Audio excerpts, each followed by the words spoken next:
to all the folks that are in the audience that consider themselves gender dysphoria, cis. I don't know what all that means. I really don't know what all that means. I'm looking at society today, and it's like I'm watching an X-Men movie with people that, when you watch the X-Men movies or Marvel comics, it's like we have mutants living among us on planet Earth. And, you know, some people don't like that, but that's a fact.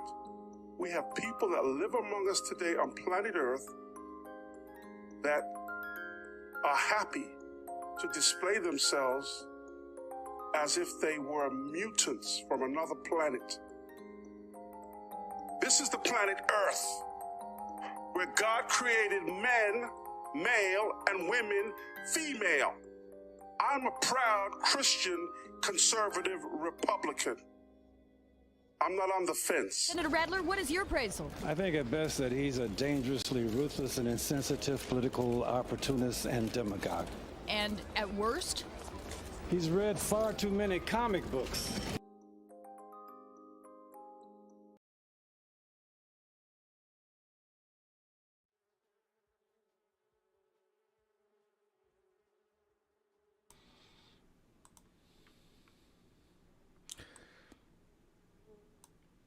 Good morning, my beauties and bees. It is Saturday morning, and we are live from the Hive. Welcome to the show. It's 9:41 right now in the Central Time Zone, and I am so freaking thrilled to be here and have so many people that show up to see me every Saturday morning. So thank you, thank you. We do have a trial Mike Mantis today, but he's still small enough that he thinks he needs to hide, so I think they're still too small to do Mike Mantises at this point. But hopefully the next molt they will be. And I did a bulk order of Chinese mantises just because I want a whole bunch of them. Just because I want what I want, and I only have the two that survive. So yeah, technically we are all mutants, says Tsunami, and that's true. That video that I just shared there was an actual Florida congressman using the X-Men villain reasoning to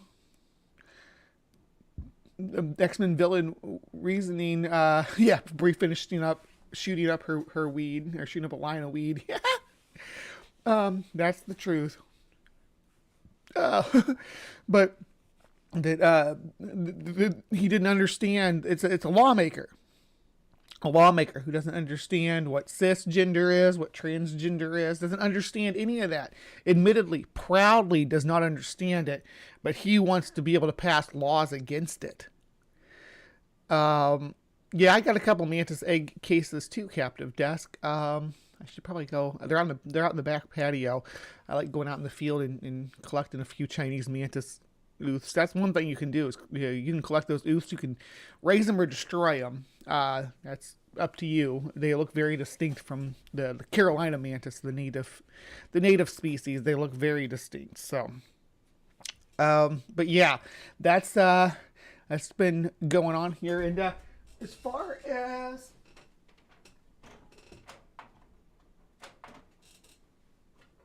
so I want to get some light back here. It just looks like a big black zone back there. As far as the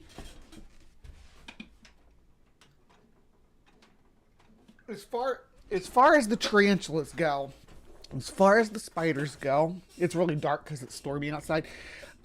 We have Marita up here, and she is digging and digging more digging and excavating than I've ever seen any tarantula do in my life. It's digging as much as my solifuges would do. It's excavating constantly. I don't know what her deal is. She's just a Grandma Stoya, nothing unique or bizarre. Grandma Stoll is one of the most docile and common pet trade tarantula genera. So, I mean, I've never read anything about them being, they do like to dig hides, but she's young, and I gave her a lot more straight than I had previously in the container that she was in. So maybe that's something to do with it. Yeah, someone had mentioned to me too that that filling up the water bowl with soil is a par for course. So yeah. Anyway, thank you so much for joining us this morning and live from the Hive. And yeah, this stormy Midwestern morning, but I am like excited to just get into Cryptic Corner right away. So I will see you guys right over there.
Hello, and welcome to Cryptic Corner. It is Friday night here in Live from the Hive with me and my Live from the Hive audience.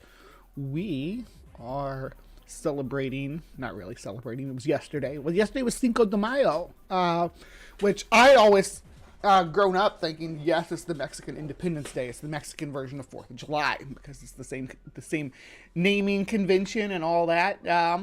But I was corrected by Wes, producer Wes, when I was talking to him about it. It's like, no, it's about the battle, the big battle with the French that was the turning point in the war for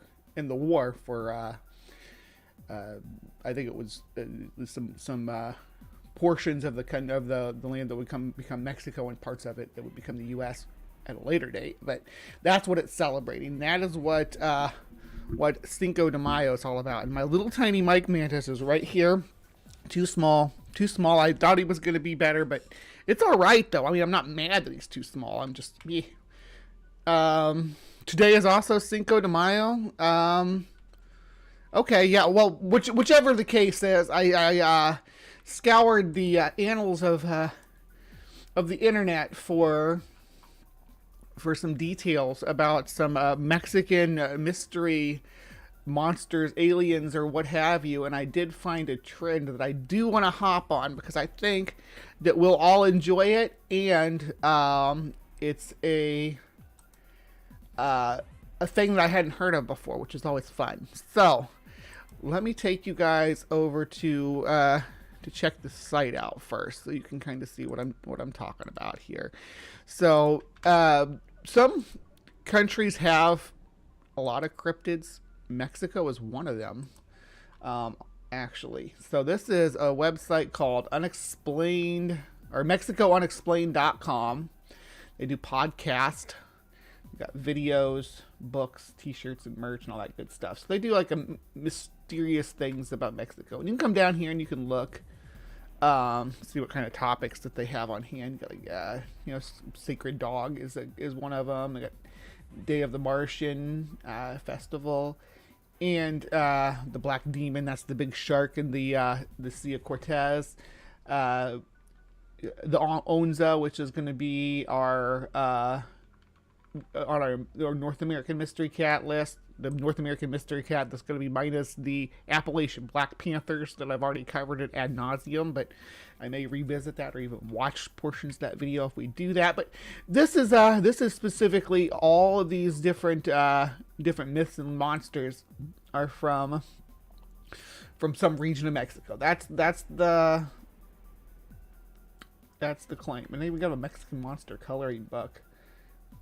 I want to see what that's all about. Do you all want to see what the Mexican monster coloring book looks like?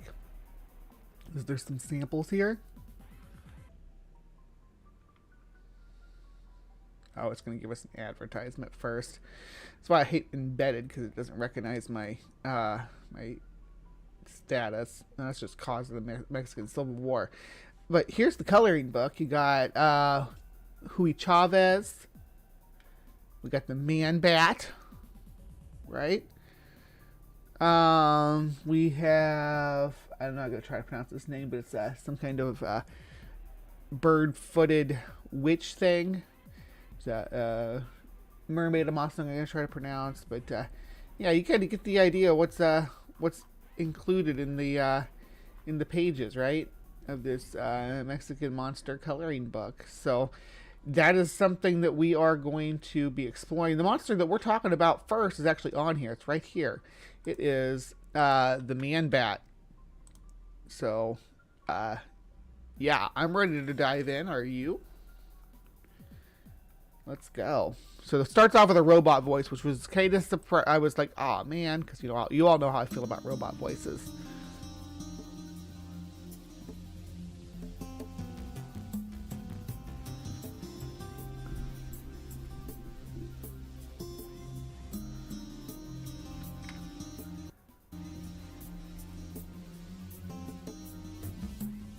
So give us some intro pictures and stuff, but let me see if I can jump ahead. Based partly on theory and conjecture. Okay, there we go. Where we will explore the magic, the mysteries, and the miracles of Mexico. This series presents information based partly on theory and conjecture. The podcaster's purpose is to suggest some possible explanation, but not necessarily the only ones to the subjects we will examine. Here is your host, Robert Bitto. Welcome, and muy bienvenidos to episode number 51 of Mexico Unexplained, where we examine the magic, the mysteries, and the miracles of Mexico. I'm your host, Robert Bitto. It was a chilly morning, a few hours after midnight, on Friday, January 16th, Crank the volume 2004. The young 20-something police officer, Leonardo Samaniego Gallegos, was patrolling the neighborhood of Valles de la Silla in the municipality of Guadalupe, an eastern suburb of Monterrey. Officer Samaniego was driving his patrol car down Aldama Street when he saw something big and black fall from a tree. The big black figure did not touch the ground, but seemed to hover over it. So this one has definitely some supernatural elements to it, right? That's what it sounded like to me so far. It's hovering. It's not flying. It doesn't mention flapping its wings or anything. Samaniego turned on the patrol car's high beams, and before him in the short distance stood a humanoid with big black eyes, brownish skin, and what appeared to be black clothing or fur.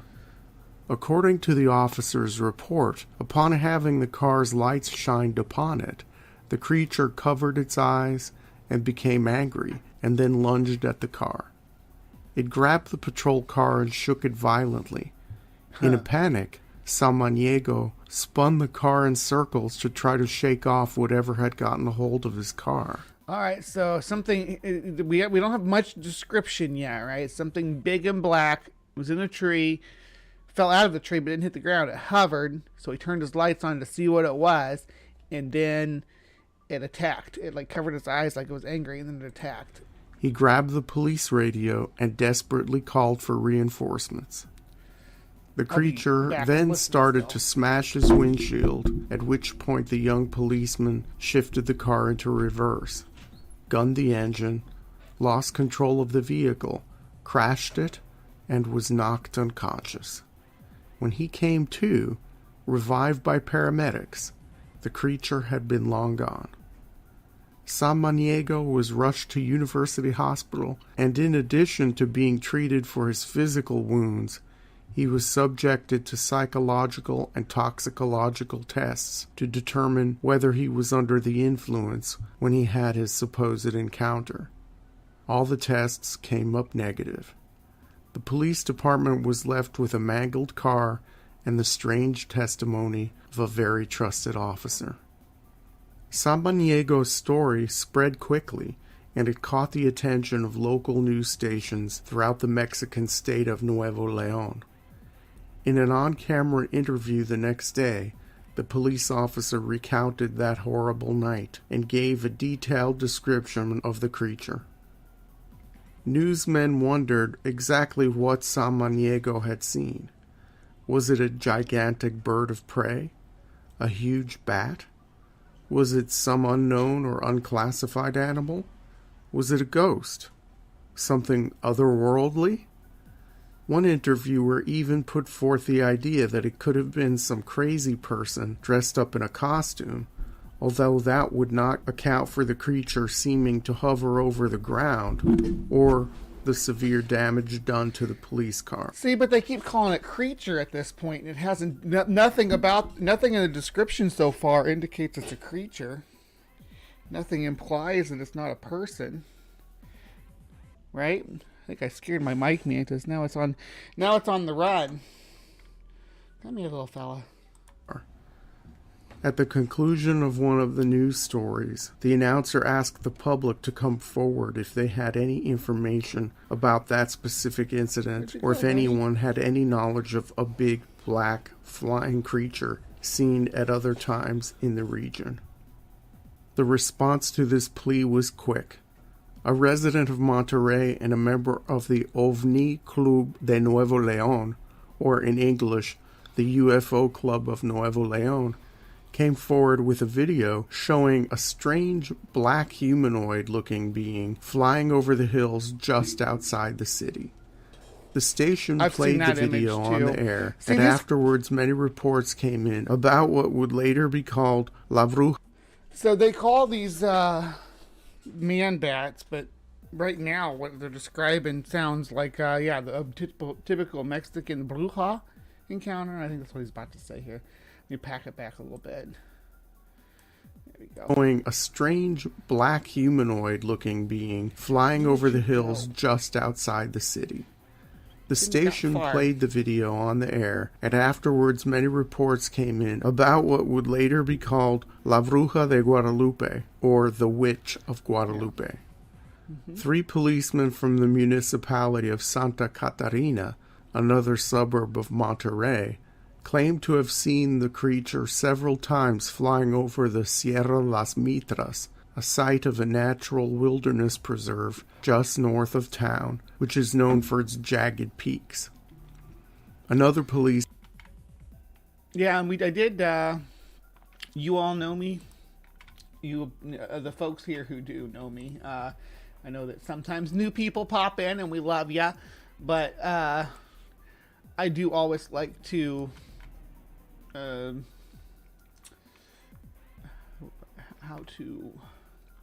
I like to look at the areas that we're talking about, right? I like to explore the Monterey region.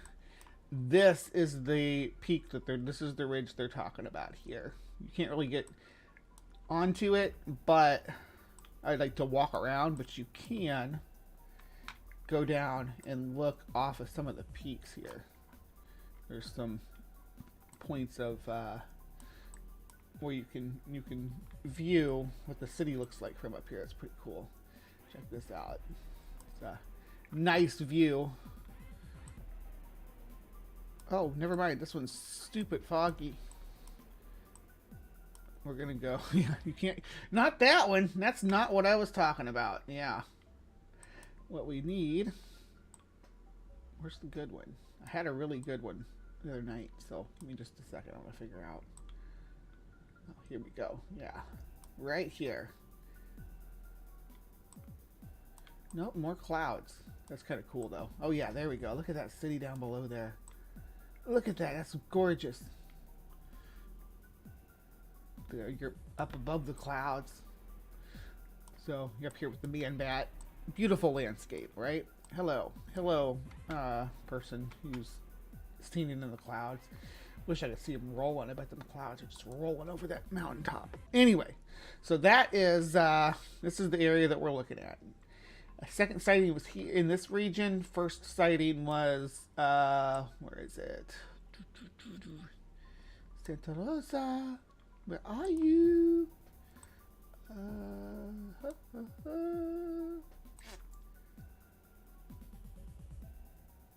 Yes, over here somewhere in this region. I don't know why. I think it was Santa Rosa, or maybe Santa Rosa. Yeah, Santa Catarina is where the hot spot or whatever is. Yeah. All right, back to the video. Policeman named Gerardo Garza Carvajal of the same town of Santa Catarina claimed to have seen a creature standing 1.5 meters tall with dark feathers or fur and black claws in the town cemetery. He thought it was a gigantic bird or bat, but it had the face of a human. In this sighting, Officer Garza said that soon after the creature appeared, it was joined by another one of the same size and type. Garza ran to a guardhouse and locked himself there until... See, I maybe this is me, but it sounds like they're describing like an encounter with two big birds of prey. Till the creatures left. The theory that these are gigantic birds is supported by the eyewitness testimony of Francisco Peña, who lives near the Santa Catarina cemetery. He claims that when the creatures make noise, they sound like, quote, laughing turkeys, unquote.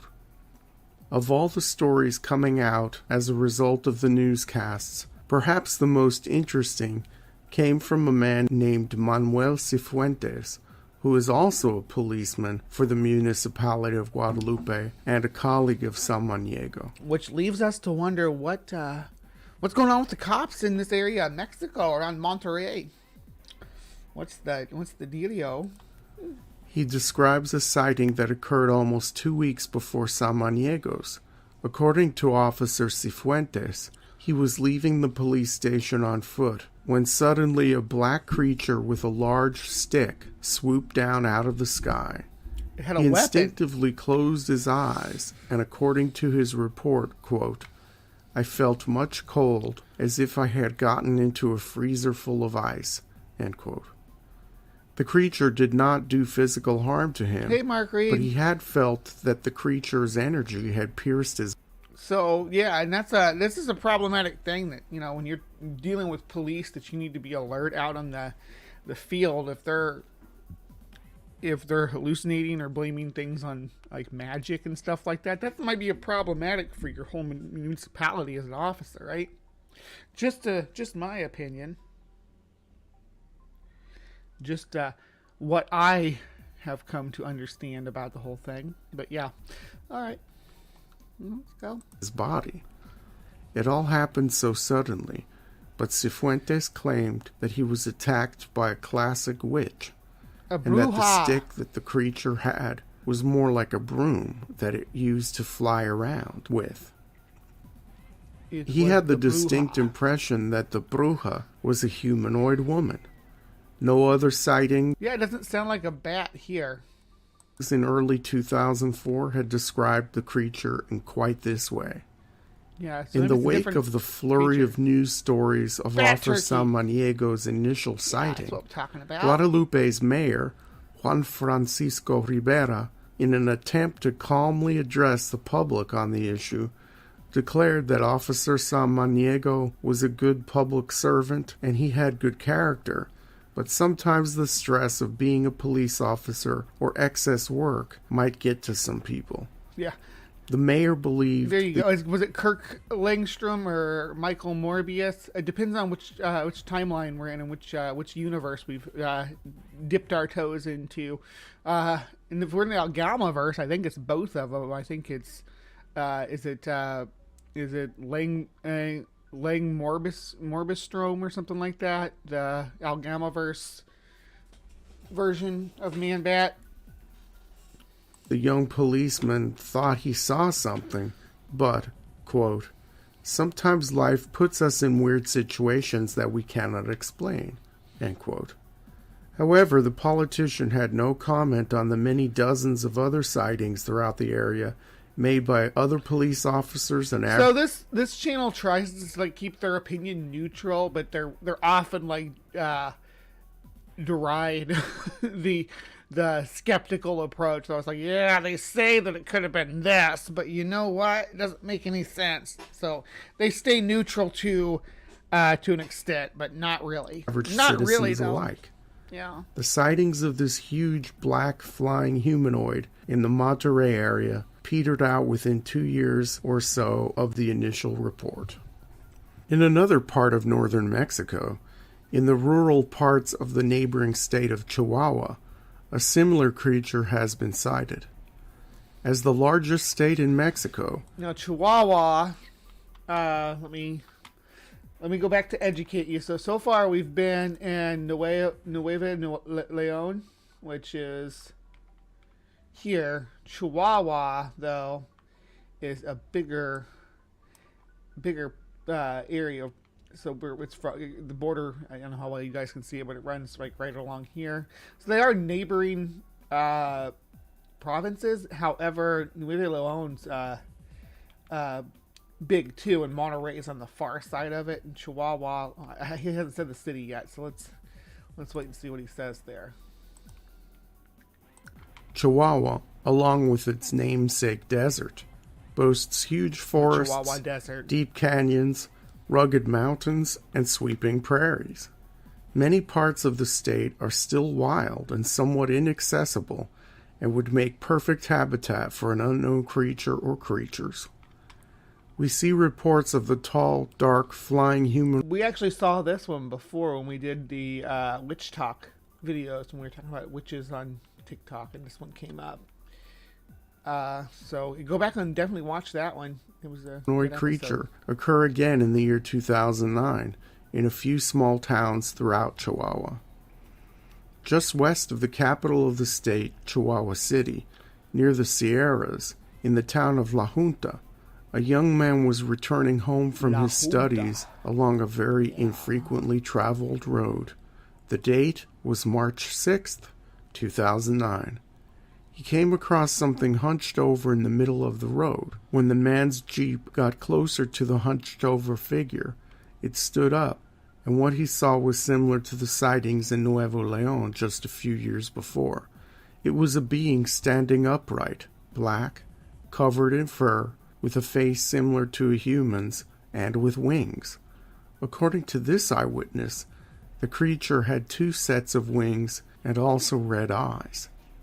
When it started to leap toward the Jeep, the young man sped up his vehicle, and for 15 minutes the creature flew next to him, looking into the passenger window.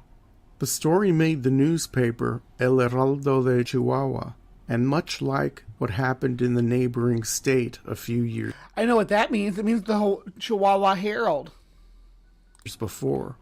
Once the story hit the mainstream media, other people started coming forward with stories of other sightings.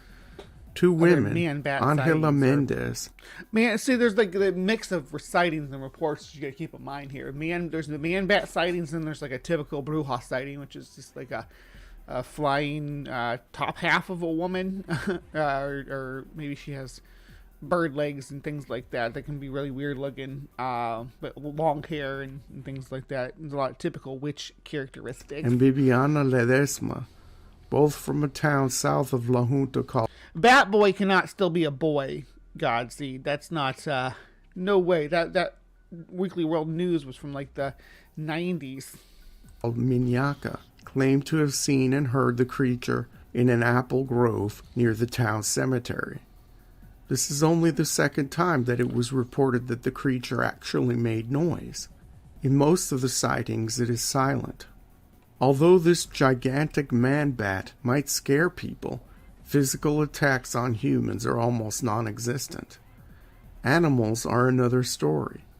Many ranchers and other rural people have blamed the creature for destruction of livestock. Mm-hmm. The phenomenon of cattle mutilation, which has occurred with some frequency in the American Southwest. Tsunami's my in-house bruja, so she doesn't have bird legs. She's got some pretty toned legs, but yeah, sometimes she can have bird legs if she's flying. Has also occurred in northern Mexico, And once the stories of the man-bat became public, many people put the blame of mutilated livestock on this mysterious flying creature. Well, if it wasn't an apple orchard, it could have been a fruit bat, maybe, because the climate of this area of Mexico is a little dry, but it's definitely warm enough that an escaped flying fox or fruit bat of some type could have definitely taken up refuge there, at least for a little while. And being an apple orchard sounds par for course. However, cattle mutilations and things like of that nature, that's a completely different story. Cattle mutilation would not in any way be from a fruit bat, but maybe the onza was there, and that was what was mutilating the cattle. A farmhand working a ranch near Huerta del Rosario claimed that he saw the creature struggling when caught up in some netting used to shield young plants from hail. Within days of this report, at nearby ranches, sheep had been found with their throats slit and their tails cut. Later in 2009, government authorities... That's a weird thing to do. Why is it cutting their tails, I wonder?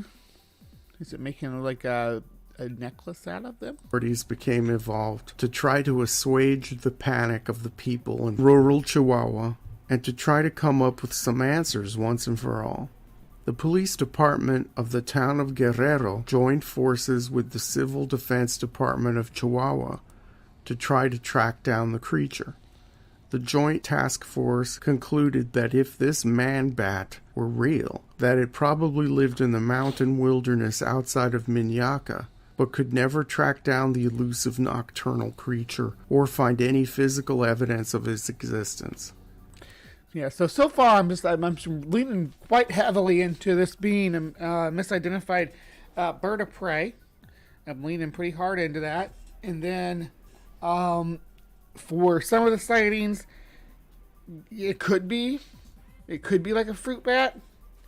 It could be any number of escaped exotics that fly, of course, because that's a different ball game than trying to identify it out of the local fauna, which is generally what I try to do with these types of sightings, is to quantify them with local fauna and find out if there's any local wildlife that could fit the bill, but loose exotic regulations and a lot of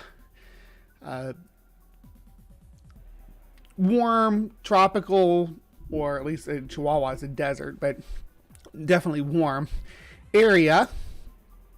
Thank you, Mark Reed, for the super chat, by the way. Where'd that go? Let me pull that back up here. It says Hive, bzz, like for the Hive. Thank you so much, Mark. Much love. Yeah, so where was I? I distracted myself with my side chat again. I just saw that popped up and didn't want to miss that. So there's a lot of places in Central and South America. Both regions have a terrible problem with invasive introduction, just because people can easily access the creatures, and they generally take hold very well in these types of warm environments, wet environments. So yeah, that's where I'm leaning right now. Not a single track or a single tuft of fur was ever found. After this formal investigation, the sightings seemed to fall off, and there hasn't been a sighting in northern Mexico of these creatures for years. Oh. The northern Mexico man-bat got the attention of Loren Coleman, an American cryptozoologist.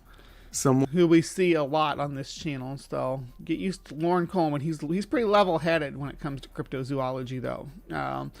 Being a cryptozoology doesn't mean you buy every bit of woo that you hear. It just means you're interested in exploring them. I'm a cryptozoologist, so yeah. One who seeks to identify and describe cryptids, or legendary creatures and unknown animals. He noted that the appearance of this being in rural Chihuahua coincided with outbreaks of the H1N1 swine flu in this region, but a direct cause and effect relationship did not necessarily exist.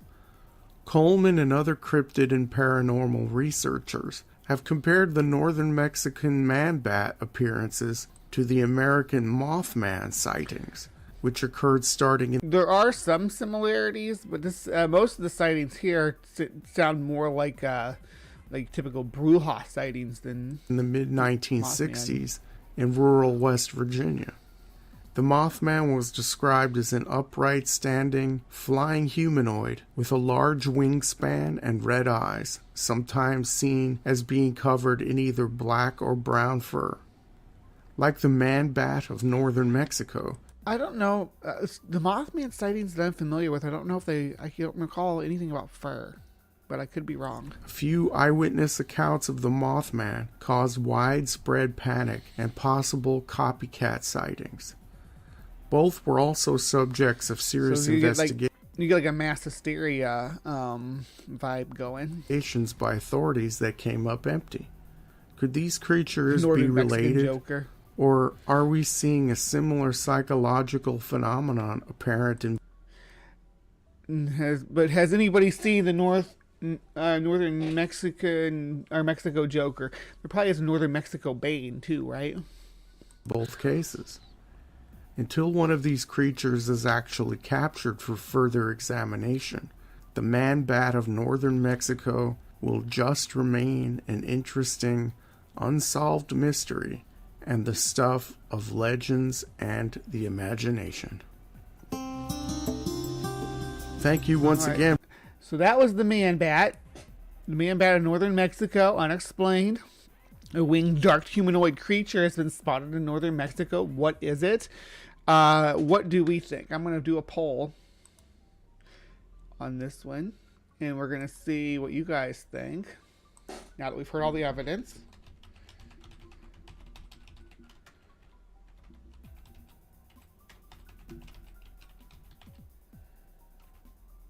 Northern Mexico Batman.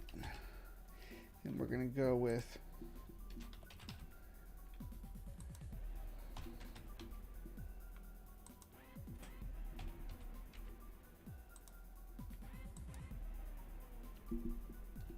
let's see.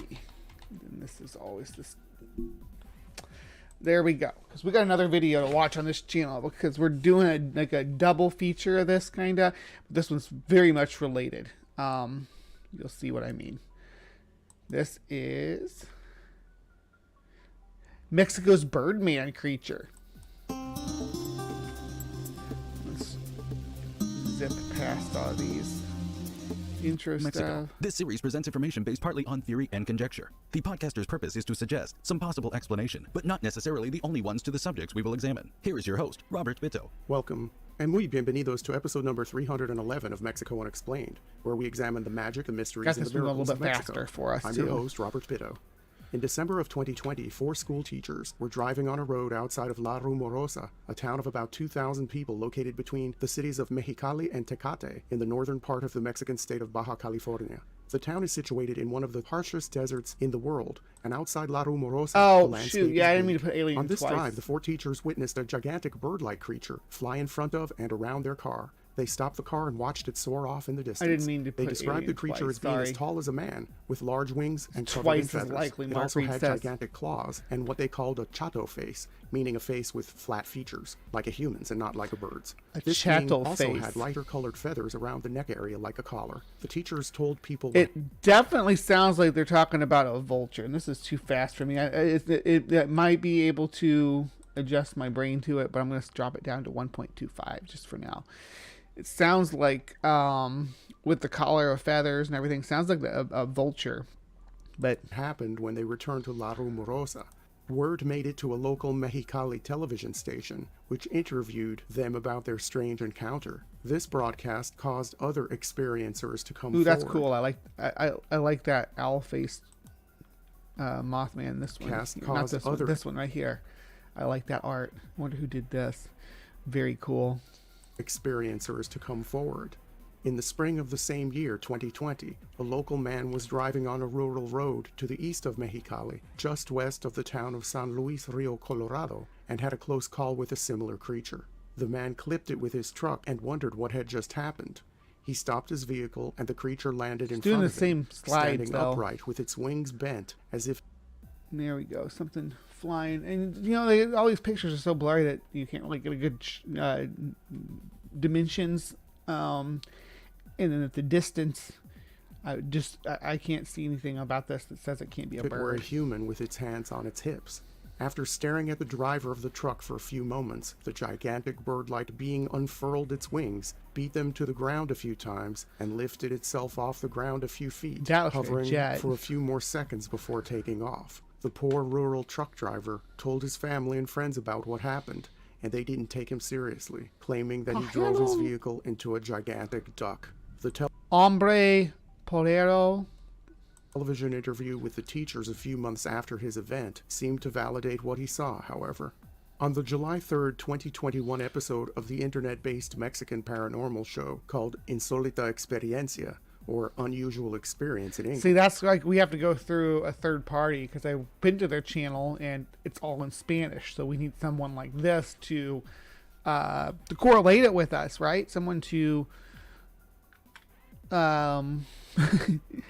someone to translate it and tell us what they're saying.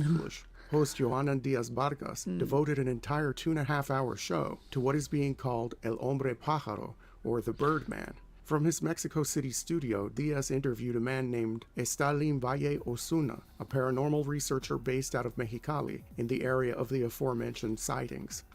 After the publicity surrounding the teacher interviews, Valle assembled a small group of researchers to track down the creature I'm still totally convinced it's maybe it's California condor. in the deserts surrounding Mexicali and La Rumorosa. Much of the terrain is rocky and inaccessible. Unimproved dirt roads lead to small ranchos where families eke out a meager existence in the harsh environment. The team went off these roads and further into the desert backcountry on advice from locals. Joana Diaz chuckled when Estalin mentioned that he personally was too fat and too Well, I do that too with some of my slides and stuff, hit up DeviantArt, but it's important to alter any kind of art that you're going to use or cite the original artist and or if you alter it, but you can't just throw up their art as without any citations. But I don't know, that's just my opinion. To hike through some of the rougher terrain, but the younger and fitter members of his little team did climb the rocky hills and found what they were looking for. The men saw the same thing seen by the rural man driving the truck and the 4 teachers, a gigantic bird-like creature that appeared to be part human with an obvious intelligence.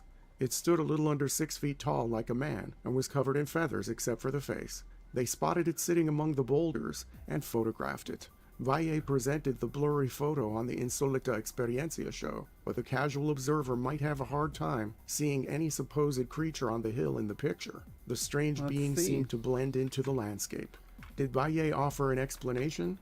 His answers to the Mexico City interviewer were lengthy and very broad. Valle has lived in the area all his life and has heard rumors of a gigantic birdman for many years. He explained that the Yuma Indians have a creature in their myths and legends, like what has been cited recently in Baja California. So this is definitely a vulture right here, or condor. I think it looks like a condor. See, it could be a black vulture, but it's awful big. See, there's the head up here, neck. You kind of see the collar there, but then we got some featherage, and it's looking to the right, but its body is facing towards the left, so its head's turned weird on this one. The Yuma or Quetzalcoatl people. This is the picture he's talking about with the human-faced bird, but it's so blurry you can't really see anything. I believe it's supposed to be somewhere in this area right here, but it is what it is. Whose ancestral standard cryptic pictures, right? Homeland included the lands around Mexicali and to the east and north. I like this one though. Oh, not that one. That looks like a jet. That's like a jet that is moving fast enough that a jet flying towards the left, moving fast enough that the camera didn't catch the full body of the vehicle as it passed by. Antic birdman, the Cargunclo or Cargunco. Valle said that he could not get any more information from indigenous people on this creature because they didn't want to talk about it. A basic internet search of these names turns up absolutely nothing. Is this hombre pájaro a cryptid, a real but yet unidentified animal, or is it something else? As a paranormal investigator, Estalín Valle Osuna went off into the more esoteric in his interview with Joanan Diaz Vargas. He said that some people in the northern part of Baja who know of this creature believe that it is the creation of black magic. Others believe that it is interdimensional or extraterrestrial.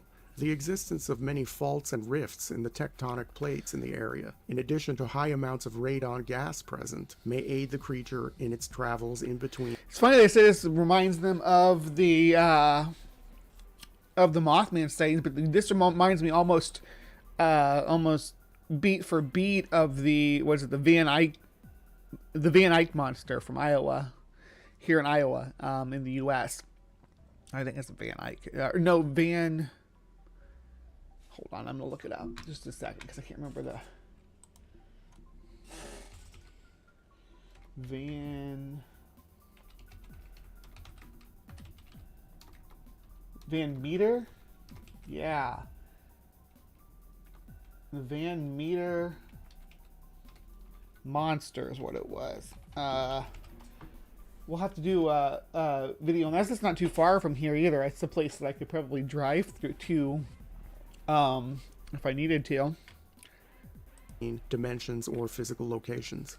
This explains why there has never been a body recovered or any other physical evidence of this bird man ever found. It slips in and out of our world with ease.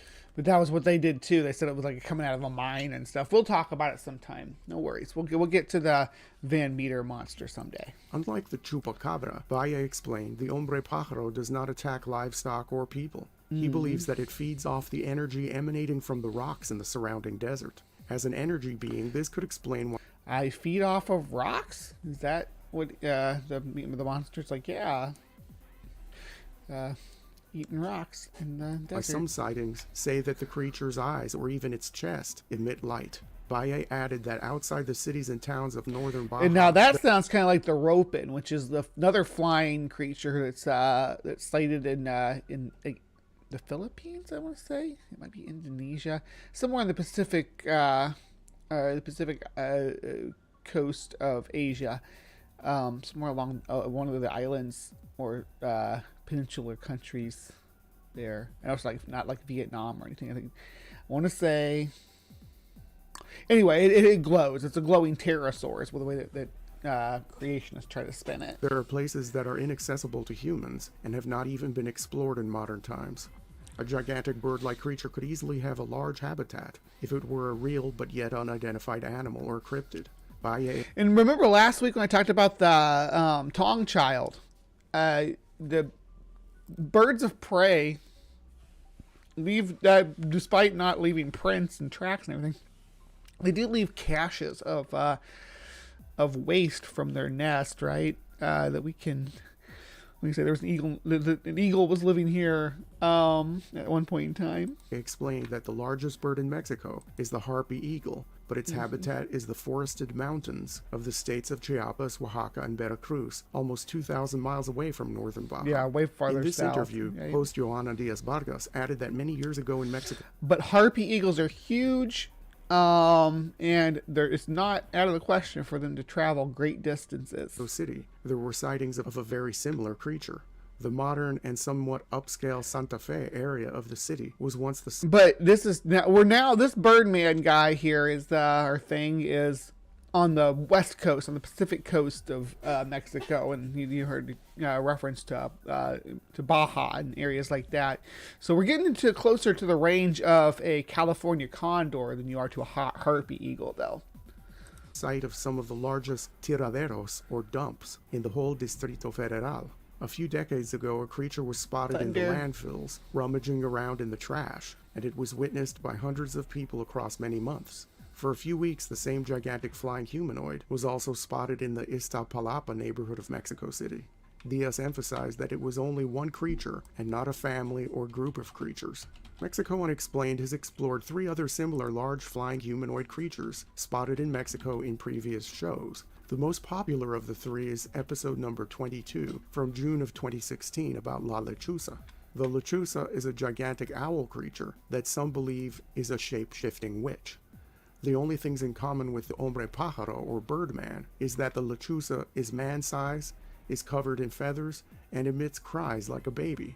The other two shows have to do with Mexican sightings of what has been called the Mothman and another creature called the Man-Bat, which are both large winged humanoid creatures. We just talked about For that reference, one. the Man-Bat show is Mexico Unexplained episode number 51, and the show on Mothman sightings is episode 153.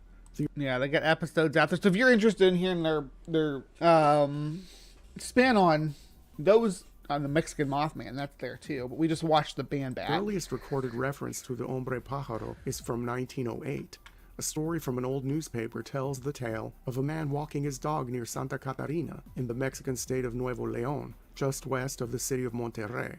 Suddenly the dog began to stir and sniff around. Along the way, the man found a footprint, like that of a human but with claws. It was at that moment that his dog began to bark at the bushes, so the man decided to throw a stone and discover what was hidden. He could hear the flapping of wings and see a dark figure fly from the spot. The creature fit the description of the gigantic birdman described in the 2020s in Northern Baja. On the Insolita Experiencia show, which aired on December 14, 2021, host Joana Diaz Vargas interviewed an hombre pájaro experiencer who lives in Torreón, in the Mexican state of Coahuila. The man's name was Sinue Valenzuela, and his sightings of the creature took place outside the small town of San Lorenzo, located about 20 miles northeast of Torreón. Valenzuela's description of the birdman was familiar. It was a little under 6 feet tall and covered in gray feathers. It had no beak, but a human face. It had a collar of feathers like a vulture. When he came face to face with it, Valenzuela keep those described descriptions in mind. It had no beak, but a human face and a collar of feathers. I want you to keep these descriptions in mind. Keep that in your head, okay? Having what he called a serious intelligence. When this being took to the air from its standing position, the flapping of its wings was silent. Valenzuela added that when he told his 87-year-old grandfather about what he saw, his grandfather said that he had known people who had seen the hombre pájaro from as far back as the 1940s, and that he wasn't surprised that the creature was still around. When Joana Diaz Vargas asked Valenzuela what that gigantic winged humanoid could have been, he was quick to say that it could be a yet unidentified species of large bird. He further stated that Coahuila is probably the state with the most wilderness in Mexico, and there are still vast regions that have not been explored, including many inaccessible canyons, mountainous areas, and large caverns. From the comfort of his studios in Mexico City, Diaz probably thought this idea unimaginable, but there are extensive areas of Coahuila that remain very wild and could serve as possible habitats for unknown creatures of various kinds. Diaz emphasized that the hombre pájaro has been sighted in many states throughout Mexico, from Baja California to Michoacán to Veracruz, and not just in the remote wilderness areas of the north. We are left wondering what this creature is, where did it come from, or if it is even real. Are we, though? More sightings and more investigations. I don't know. I'm not as convinced as you seem to be. So, this is a California condor. I want you to look at this picture here. California condors have this weird, bulgy region under their chin, under their beak that looks like a human chin, right? When they rest back, it looks like a human chin with a human-like nose instead of a beak, with a human-like nose, because there's no bottom to the beak, right? Just a hooked nose. Little patches of feathers on the top middle of the forehead look very similar to human hair or eyebrows. And of course they have the trademark collar of feathers here, which stick out like this. When you look at this, especially if you don't get a good look at this, these animals can very much look like a human person, and they have the biggest wingspan of any bird in the Western world. And they do this thing where they stand with their wings out like this. It's thermal regulation, so it's controlling their body temperature, aiding to control their body temperature, and it looks pretty cool. And when you look at their weird little bald head with their human chins and their wrinkly skin and their hooked noses, it's very easy to see how somebody could mistake this animal for a alien or Birdman, something along those lines. It's not out of the question. So I think at this point it's very likely that this could be the case. But what about the range? Let's see. So here's the range of the condor. They've been recovering their range for quite a while here. Sorry, I know that I got this on the wrong side for sharing this like this, but there is condors. This is Baja distribution population right here. So not only are there condors in Baja, it's one of the well-known populations, right? There's an experimental population there. This population, I believe, that is active here, migrated there itself. I'm not sure, though. I think that I remember reading that. Anyway, excuse me, sorry to clear my throat in your ear. But what do you guys think about... Oh, come on. What do you guys think about the Batman and Birdman and all these Mexican flying monsters? Are they the same phenomena? Is it a different phenomena with a similar outlook? Is it a bird? Is it a bat? Is it a plane? No, I know it's not a plane, but you let me know in the comments down below, okay? You let me know what you think right down there. You say, hey, this was a bat. Hey, this was a bird. That was a condor. I think you're right, Bree. Let's do it that way, okay? So, thank you, everybody who joined me for Cryptic Corner tonight. And we appreciate you stopping in, and hit the thumbs up and or the thumbs down. I don't care. Engage. Let me know what you thought. If you liked the video, if you didn't like the video, bring it on. I want to know. But until next time, be kind, take care, and all that good stuff. And we'll see you there. All right, and to my live from the Hive audience, hello. Don't go anywhere because we got a lot more show up ahead for you. Up next is CreationWatch, so I will see you over there.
Religious extremists don't believe in plurality or inclusion, but only in their own superiority and privilege. So in the 1950s, they changed our national motto from the unifying phrase "E pluribus unum" to an exclusionary proclamation of religious belief, and then forced atheist children to chant that mantra ever since. They don't want a democratic republic of we the people. They want an authoritarian regime of forced conformity, restricting even our most intimate liberties, what we think and even who we are. To achieve that goal, they promote American exceptionalism, which is the lie that the U.S. is blessed and will remain so only as long as we appease the Christian version of God, even when that means attacking unbelievers and queer folk, which our increasingly awful state is already doing. In order to sell the first lie, they need to couch it in another lie, that the U.S. was founded as a Christian nation, which is demonstrably factually false even according to the founders themselves. And the lie that our laws were based on Moses, who experts now say never existed. The First Amendment contradicts the First Commandment because the founders wanted to be the polar opposite of the Sharia-like law of Moses. But if the 10 Commandments were prominently displayed in every classroom, then the kids would believe that lie. That's why religious conservatives want this. They are relentlessly trying to rewrite history to undermine our pioneer example of a secular nation, the only form of governance that can provide religious freedom. Our model has become the envy of the Western world and is now emulated by older countries that were once the oppressive theocracies that our forefathers escaped and that Christian nationalists now want to drag us back to. Lieutenant Governor Dan Patrick said this bill would promote religious freedom, which of course it won't. It will have the opposite effect, which is the intended effect, to promote Christianity to a privileged position. This bill is an unconstitutional establishment of religion by design. That is the whole point of it, and the only possible purpose behind it, so it must not pass. All right, members, excuse me, any questions for this witness? All right, we appreciate you being here. Chair calls Charles Cruz.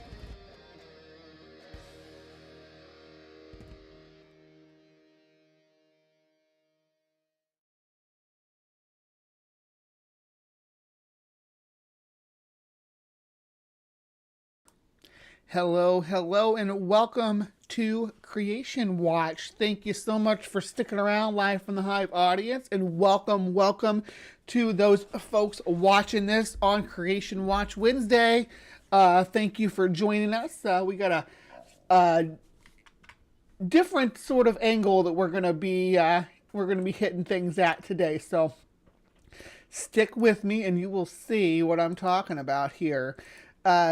So when it comes to evolution, the idea of descent with modification in a species or clade or crine, if you know what those things mean, that's just different ways of grouping animals. The most important terminology that I want you to remember when we talk about classifying animals is clade. All that clade means, use that term, is that this group of animals all shares a common ancestor, and they're with no exceptions being added and no inclusions being removed.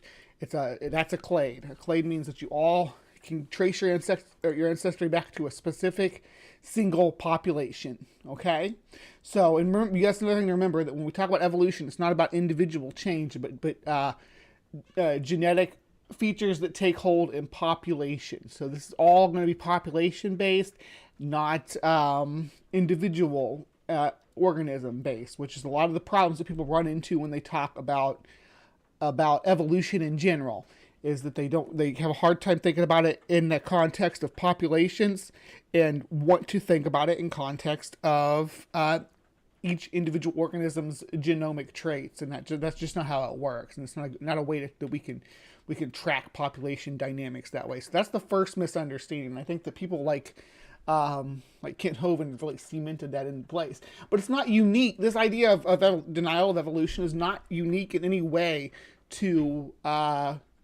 Christianity or Baptist or any of these groups. They're actually, these ideas are pretty common among a few different sects of religion, but almost all of the Abrahamic faiths will have a sector that believe that evolution is a farce, and that's what we're going to look at today. And these folks are actually Muslim.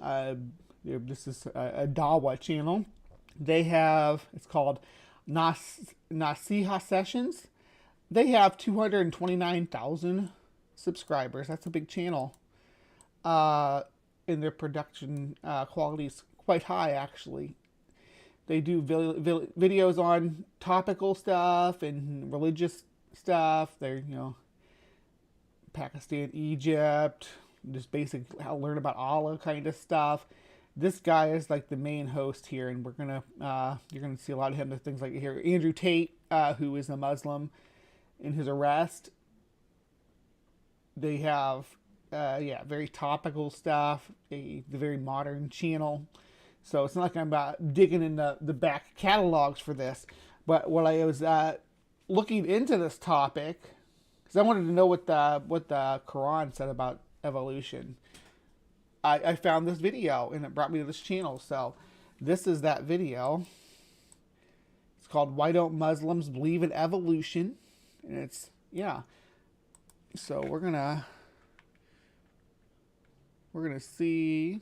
Let me make sure that y'all will be able to hear this too. And what do I want to do? There we go. Okay. Here we are. Let's find out why Muslims don't believe in evolution. It's kind of loud. There we go.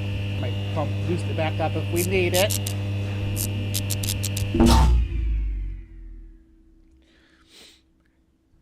Alhamdulillah wa salatu wa salamu ala rasulillah amma ba'd. Assalamu alaikum wa rahmatullahi wa barakatuhu. Brother, I wasn't smiling. That's some kind of prayer or chant. I don't know. Was it fine? Carry on. No, carry on. He keeps. We've started about 4 times now. He keeps saying to me, "Abubakar, you're not smiling." So when I smile, inshallah. Welcome to another Nasiha session. Today's episode. Can I ask something about? And I'm not trying to disparage anybody for their fashion choices. Is it standard for Muslim men to try to fluff their beard out to be as big as possible? It's a personal choice. Bugbot. Dang it, I forgot to get my water bottle. You're out there telling me to hydrate. I have one over there from last night. Maybe. Hold on.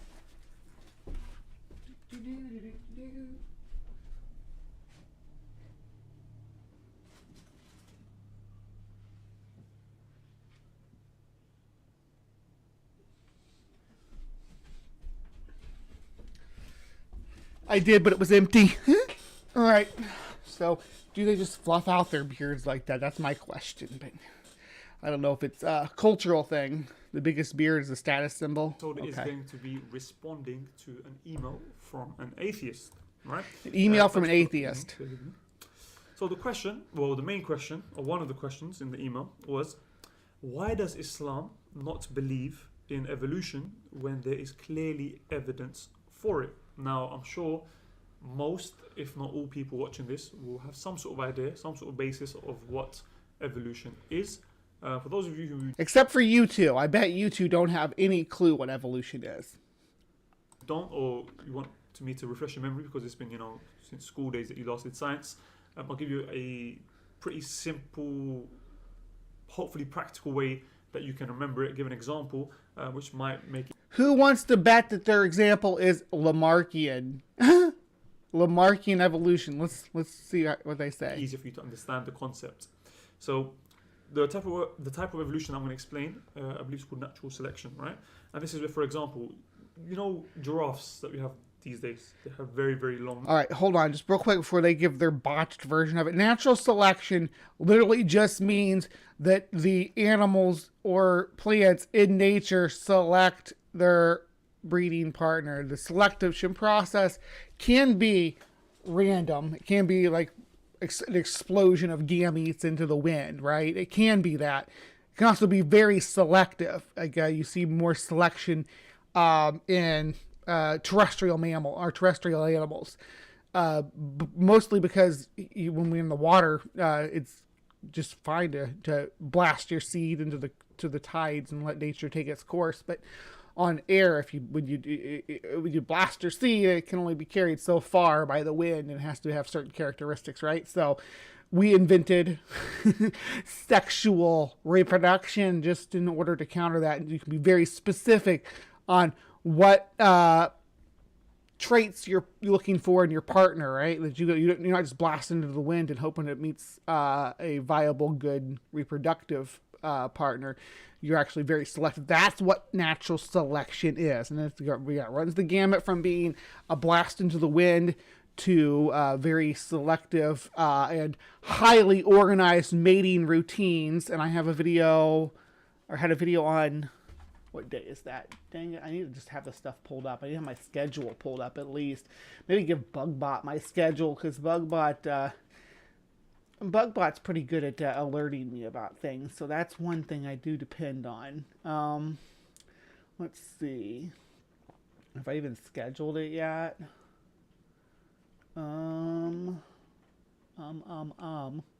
say a lot. If you're new here, you're just gonna have to roll with it. That was funny doing racist cartoons. I can't wait. Next Monday's CreationWatch, I'm going to be doing the one where I did the review of the Mormon cartoon and I don't even got this one scheduled yet. I do have an animal mating ritual video coming up though. I haven't even scheduled it yet. I got a lot of stuff in the back burner, which is good. I like having stuff to keep me busy because working on this channel is my passion. But birds have very elaborate selection processes, for instance. So there's a gamut of what is the process of natural selection. Now, there's factors that come into play that are environmental factors that can either be a benefit or a boon to your reproductive strategy success rate, right? How you select your partners, how you spray your seed or whatever, whichever process you're using. There are upsides and downsides that are environmental impacts. There are other organisms to think about. There are also climatic events that you have no control over. So these things can ebb and sway the process by which you pass on and what actually ends up getting passed on. That is natural selection at its core. Necks, right? Back in the days, their ancestors, their necks weren't that long. They used to be relatively short compared to how long they are now. So they look more like horses? I guess. No. Okay, so here's another fun fact for you. Giraffes are more allied with. So when you think of hooved animals, let's break it right in half. It breaks in one half. You got artiodactyl, and one half you got perseodactyl. Artiodactyls are your cattle and cervids. They're sometimes called the even-toed ungulates, horses, cattle, antelopes, that sort of organism. Pigs, also, anything, goats, sheep. All of these groups are artiodactyl. Most of our livestock is artiodactyl, except for horses. And horses are in the perseodactyl group with rhinos and tapirs. Right, so horses, rhinos, and tapirs are all related to each other closely and have a common ancestor. They are a clade. And then the artiodactyls are a clade, which is cattle, deer, the ones I just named, suids, which are pigs. The giraffes belong in the artiodactyl, and they are closely allied with the cattle clade, but they're closest relatives, giraffes' closest relatives are the okapi. Now, this clade giraffids, they didn't just fill this large browser niche that the okapi and the today's giraffe do. They filled lots of niche. And there were other large browsers that were some of the biggest artiodactyl in history. I think was a giraffe. It had like moose looking antlers, really cool looking thing. But there's another group that's in this that shows what what they can look like before, or what their non-high browsing ancestors. The pronghorn in North America looks exactly like antelope that fill the niche in Africa and Asia, except for it's not an antelope at all. Even though they call it an antelope, it's not an antelope. It's a close relative of the giraffes. And that is what they would look like, what their common ancestors thought to have looked like. So not like a horse. So a giraffe basically is a horse with a long neck. No. Crudely, I guess you could say that. Maybe. Not even crudely. Because the ancestors of giraffes were more antelope-like and not horse-like. And basically, obviously, as they were eating, they were munching grass, food, trees. Like a cross between cattle, like they're in between cattle and antelopes, and that well, I guess antelope are technically in the cattle group, but anyway, yeah. Leaves, whatnot, fruits. As time progresses, food gets scarcer and scarcer and scarcer until it gets to a point where they've eaten all the food on the ground. They've eaten all the food that's low on the trees. Now there's food which is high on the trees. Yeah. Now obviously, within any species, you have genetic mutations. You have differences between species, heights. Even in humans, some people are 6 foot tall, some people are 5 foot tall, some people are more than that, some people are less than that. You have these, these variations within the species itself. So variations within the species itself. So obviously there were some giraffes which had longer necks, and there were some giraffes which had shorter necks. So the ones who had longer necks were at an advantage because I feel like this is a science lesson, bro.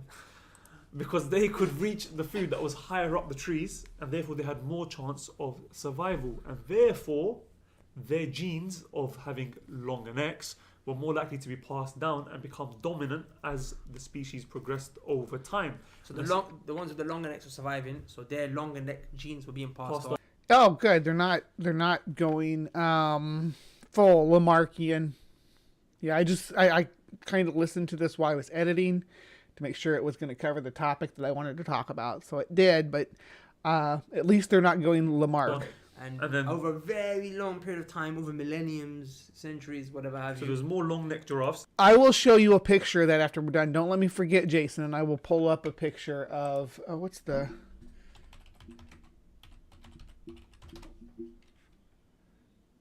Cevatherium. Check it out. I will pull up Cevatherium after we're done so you guys can get a good look at this this amazing animal. So they mated. They had long neck kids who mated and even longer neck kids, and eventually got to a point where you have the giraffe you see today. And Nasir, if you could edit some sort of giraffe, like I know you can mash up with the green screen and that, have a giraffe just walk past, just show people. If you can make the giraffe eat the mic, that would be sick. That's a bit too much. I don't think you can do saying that. If you could, I'm putting a skill. That's a challenge. If you can, that's do that, not too much. You can do that. If not, guys, just ignore us. I will do that in post. Okay, guys, I will have a giraffe come and eat the mic for these gentlemen. It's not something that's going to be hard to do. Just move on. Right. Oh, okay, so maybe they did it's that. good. Yeah. Because the question asks, why don't we believe in evolution, right? As Muslims. But what you've just explained there, actually, there's nothing in the Quran or the prophetic Sunnah that prevents us from believing in the kind of evolution that you just described, right? So this atheist has made an assumption. Well, he's not wrong entirely. An assumption? Oh, really now? Wrong in his assumption because there are parts of evolution that are in direct conflict and opposition with our creed. See, that's the thing. They're going to go... I know they go microevolution, macroevolution, which... just macroevolution means that the microevolution is compounded enough to cause a speciation event, which is that the isolated population can no longer reproduce with the parent population. Very simple stuff. It's our aqidah, right? And we've actually got more reason to believe in our aqidah, and we've got more reason to believe in our aqidah and to disbelieve in the scientific theories with regards to this. But just to kind of ask, what do you mean by aqidah? Aqidah means creed, our creed, our Islamic creed, right? So just to kind of make the conversation, kind of just move forward a step, we've got to divide evolution into two categories. Okay. Here we go. There's macroevolution and then there's microevolution. And what you just explained Yeah, there is, but it's only to the extent that it describes the category before and after a speciation event. It's not, yeah, anyway. Is microevolution. Okay. It's the small, change in a very, kind of dumbed down, crude kind of way. It's the small changes that happen within a particular species over a very long period of time. Well, let's not say within a species, but say within a population, because some of the this may be the part of the problem why this leads to the why are there still monkeys argument. So within the population, not within the species. The species there can be another population of the same species that is not experiencing these changes. It's changes within a population of a species that cause them to adapt towards their particular environment that allows for their survival to kind of take place. Do you see where I'm coming from? That's microevolution. It's happening on a micro level within a particular species. Macroevolution is when you're basically saying that that was a good explanation there when you said within the species. That's a better way to say it than just like the microevolution is taking place in the species, like the species is just changing on its own. Now, species will change on their own due to whatever environmental pressures within the population, but evolution of a new species takes place in that population when a group of that species gets isolated and their genetic information is cut off completely from getting input from the parent population, and they breed in isolation, and the unique mutations and changes take place within that group. That is a speciation event from microevolution to macroevolution, and it's been observed in like the lab, right? It's been observed on multiple different organisms. You had all human species that came from a common ancestor, and that common ancestor was the chimpanzees, kind of whatever. I'm not a scientist, and I don't need to be a scientist to explain this, but we all get the point, right? That we all have a common ancestor with some primate thing. So they say that there was Homo erectus, and then they became there was all these hominids before the Homo sapien. There was the Homo erectus, which is a completely and it's not Homo sapien, it's Homo sapiens. There's that S on the end. The autocorrect did that, but he said it that way too. Different species, and that Homo erectus evolved into the Homo sapien, and so on and so forth. Is that where the word homosexual comes from?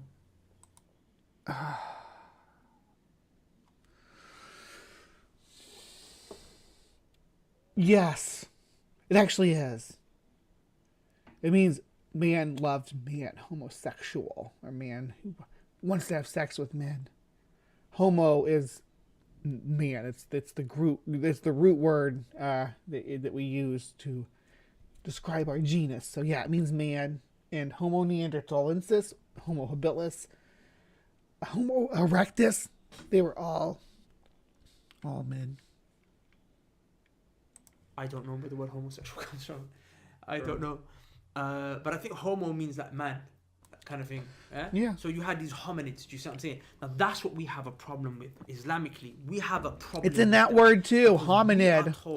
H-O-M. Yeah, you see that in the beginning of something, it's usually a man. Not always though, because you look at Homotherium, for instance. Homotherium, the man beast. That Allah, He created the first Homo sapien, who is Adam. So we as Muslims don't have a problem. Homo sapiens. With literally like all of this other evolution. We don't have a problem with within animals. Within these animals, within the trees, within all of these other organisms, right? Unless an external evidence comes to say, no, this particular thing, no, this didn't evolve, right? So Islam hasn't negated it. Hasn't negated it. Hasn't affirmed it. But the only thing that Islam has negated is to believe that the human species was evolved on a macro level. Within a micro level, no problem, because some people say on a micro level. Except for that we have like the bones of pretty much every species leading up to Homo sapiens. We do. We have from our last common ancestors with chimpanzees and bonobos, or bonobos, and we have that from there to modern human. That if you look in Russia, for example, I don't know how true this is because, and I'm going to explain in a second, but this is what we were taught in school, that in Russia, because it's colder, the people have more hair.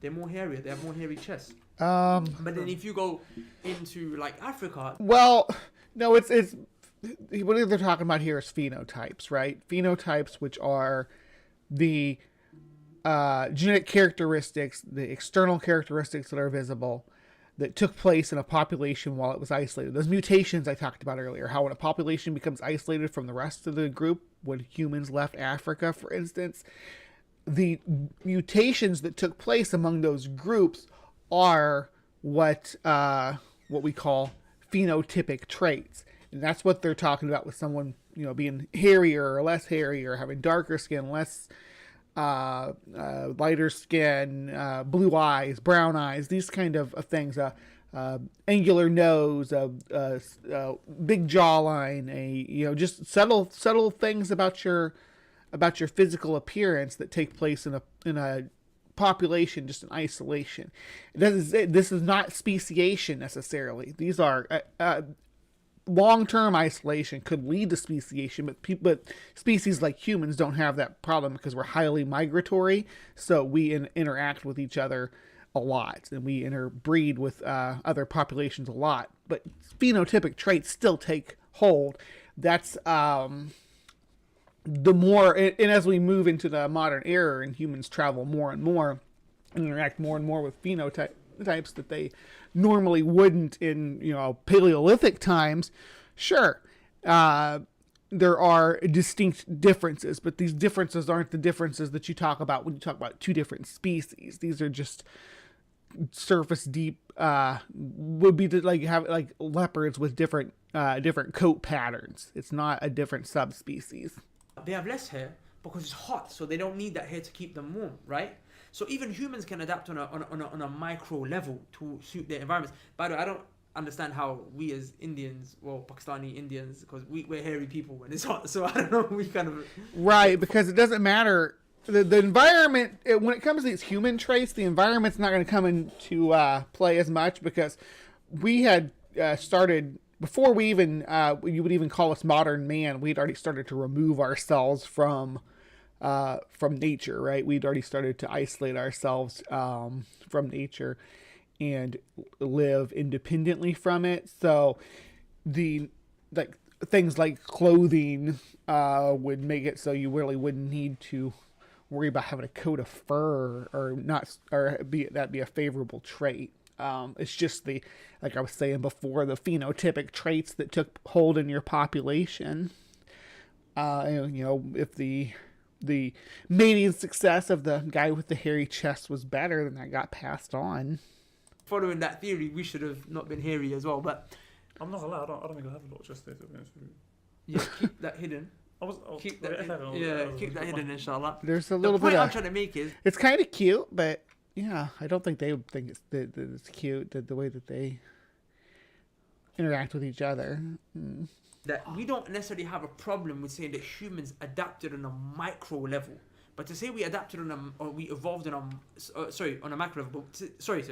We have a problem saying that humans adapted on a micro level, but say they did on a macro level. That's something that clearly goes in opposition to our text, to our Quran. Right. So your Quran's wrong, because now we know that me and you, both you two gentlemen, are all descendant from mostly Homo sapiens, but we all have that one little dab, since we're from out of Africa, above sub-Saharan Africa. We all have a little dab of Neanderthal in us, just a little sprinkling. So there you go. If you want to see macro evolution in the human species, we know for a fact that we had Neanderthal ancestry. You see what I'm saying? Okay, so but Allah said in the Quran, in Surah An-Nur, ayah number 45, Allah said, Allah subhanahu wa ta'ala, He created everything from water. Every living thing, everything that Allah created, every creature that Allah created came from water, right? That's interesting, because when you look into evolutionary biology, you find that, the first organisms that evolved, the first creatures that came, they were actually creatures that were in the water, right? So In your story, you're saying Allah created things from water? I don't know. I didn't know that. I thought that everything was created from the dust of the earth. You have a more detailed creation story that I'm not aware of, because I thought it was based on the Pentateuch. Well, not the Pentateuch. The Pentateuch's the modern one. What's the old? No, the Torah is the old one. It's not the Pentateuch, right? Correct me if I'm wrong. Is the Old Testament part of the Quran, is it based on the Pentateuch? Like, because I know it's an Abrahamic faith, and they have a very specific creation event. I don't remember water being part of it. Atheists came from rocks, Muslims came from water, and Christians came from dust. So we're like the races of Middle Earth, right? The first organisms. This is in consistency with the Quran, right? Allah said Allah created every living thing from water. So pay attention. Every creation that we see, every creature, its origins was water. So Allah brought it from water, right? So we've got no problem saying that these things. This is true. Yes, all organisms descend from marine organisms. You and me. Yep. A period of time, Allah subhanahu wa ta'ala created it in such a way where the process originally started from water, and then they ended up in how they are now. And then Allah actually goes on to say, and then from them Allah created those who they walk ala batnihi, on their stomachs, like the snakes, right? And then Allah said there are those who walk on their two legs, and then there are those who walk on all fours, to show you that all of these various different types of creatures that walk on the earth, these animals that we see, those who are on their stomachs, those who are on their two legs, those who are on their fours, they all came from what? Hey, Junk Shop! Originally they all came from water. And there's many other verses like this. And this was 14. So I'm cool with what they're saying so far. I don't think that that devising that life originated in the seas necessarily proves the God, though. It proves that people were in the past have been smart enough to figure that stuff out too. That like, hey, it seems like arms and legs and stuff are derived fins, right? I mean, we can see that. We can see that their ear bones are modified gills, even if they're, someone who's seen a human skeleton or and then seen a fish skeleton, they can see that. So it's not improbable that could have taken hold early on. I'm not saying it's wrong. 1400 years ago, in a desert, the Prophet sallallahu alaihi wasallam, he conveyed this ayah from Allah, which was telling us. Well, so. In the desert, you got to think too that the water is life, right? Like the rarity of water in the environment is a significant impact on the culture and how they view water. Water becomes a hot commodity when you live with 4,000 miles of sand in every direction. That's an exaggeration, but yeah, hundreds of miles of sand in every direction with not a water hole to be seen. That's why oases were so renowned, right? So yeah, water was a hot commodity to the people writing these books. Everything that's been created has come from water. And now science has actually proved. And everything seemed to need it, right? All the organisms of the world, from plants to fungus and every animal that creeps or crawls, they all need water in some way, shape, or form. But like I think we're 70% water, right? 70% water. Right, absolutely. And not only that, evolutionary biology actually explains that the first living organisms that did evolve, the first organisms were marine, from water, right? So this is something that's very profound. But what we have an issue with is for you to say that the human species has also basically come from this macro evolutionary process. Do you see? So now that you accepted that earlier when you were talking about Homo habilis and Neanderthals and all that, you were accepting that. That sounds so absurd, because I can understand how it's difficult for people who they're like, there's so much scientific evidence and you guys are just gonna turn a blind eye to it. We're not turning a blind eye to this wealth of scientific evidence. No, what we are turning a blind eye is to the assumption that says that Adam, the first human being, the first Homo sapien, came from this macro process. And the way that we explain that is that was a miracle. A miracle is what? A miracle is when Allah... What's a miracle? What part of it's a miracle is... He's going to explain what a miracle is, but I want to know what part of the of the Genesis creation was a miracle? I mean, well, I know it has to be a miracle, but what part of, since they're accepting that animals change and things like that, that what part of the phenotypic changes that take place in populations being isolated would prevent something that resembles a Australopithecine from evolving into a human through the processes that you've already accepted? I haven't heard anything yet. Allah subhanahu wa ta'ala, he does something that's outside the productive capacity of the natural world. He basically does exactly what he wants to do, and it doesn't necessarily follow the natural process of the way things are going, right? So it's an anomaly that Allah brings into place, because فَعَالٌ لِمَا يُرِيد, he does whatever he wills. He creates anything that he wills, as Allah subhanahu wa ta'ala mentions, right? So he decided to interrupt that process with his ability and to place the human being in that way. And then, of course, in order for us to substantiate that claim, we have to substantiate that the Quran is indeed a divine speech and scripture that came from Allah. But that's a discussion for another day. That's a discussion for another day, right? Okay. Because the Quran for us is a means of proof. It's a means of evidence.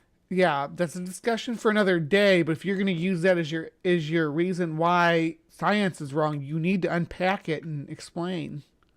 Okay, and this Quran, it came from the creator of the heavens and the earth. So now you've got the creation, who are the scientists that are doing their best to try and work out the creation. So we don't mind, we'll take what you say as long as it goes in consistency with what the creator of the heavens and the earth says. But like I said, to substantiate that claim, which we've got no... I will believe you as long as it doesn't conflict with what I already believe. That's what they're saying here, which is not a good way to science at all. Problem doing, but that's a discussion for another day. Okay, so I've got a question, right? So here the person said, now that obviously we've differentiated between evolution in other creatures and evolution in humans, which Islam clearly negates. But Islam doesn't negate necessarily the micro evolution. The macro from the origin of human exactly. species. So human beings can adapt. Okay, so he says why?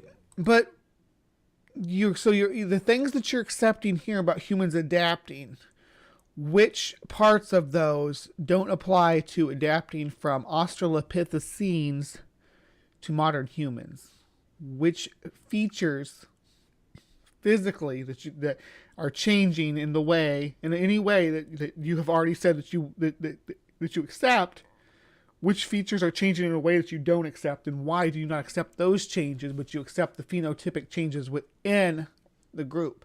And then, of course, genotypic changes at the root level, of course. But for now, we're gonna discuss what's visibly expressed. That's why I'm sticking with phenotype, because they are accepting physical changes. Because a lot of the differences between even Erectus and modern man are phenotypical, right? Or the way that the genes allowing the body to develop more so than just that it was born with different characteristics. Because if you look at the neoteny among any of these other species of Homo, our infants look a lot alike. They look pretty much the same, right? It's when we start to grow up and develop, and especially when we go through puberty and develop into adulthood, that we start to develop some of these traits that help us differentiate one clade of Homo from another. So he said there is clearly evidence. Yeah. Why does someone believe in evolution when there is clearly evidence? So which evidence is he referring to? Because obviously there's evidence for micro in animals, macro in animals, micro in humans, macro in... So which evidence is clearly there? Okay, good. So let's discuss scientific evidence now. Okay. We live in this day and age where people... So he's going to explain the black swan fallacy and why you can't trust science because of the black swan fallacies, though. They speak as if science is the means all and the ends all for absolute truth. Okay? And this is absolutely just not the case, right? Science has got so many problems with it, and it's got so many limitations. It's good. It has its benefits. If you just hold on, so let's clarify. Science is just observation, prediction, observation, prediction, observation, prediction, just over and over again. It's observing something, saying, hey, I think this is caused by this, observing it again, seeing if it seemed like it was caused by that. And just keep doing that over and over and over again until you're pretty dang sure that X plus Y equals Z. That doesn't mean that there can't be a radical in the equation, and evolution not only makes room for that, it requires those radicals. Those radicals are the changes. That if you know the limitations of science, then you can be productive with it. You keep it in its place and don't let it overstep its boundaries, right?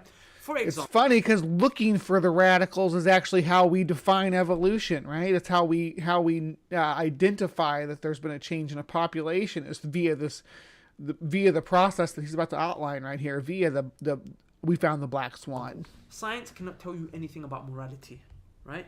Science cannot tell you anything about morality. Speaking of morality, did Mark Reed tuck tail and run before we could discuss the morality debate that we got planned on Debate Me Brah with Amy Newman, me versus the one and only master debater, Mark Reed?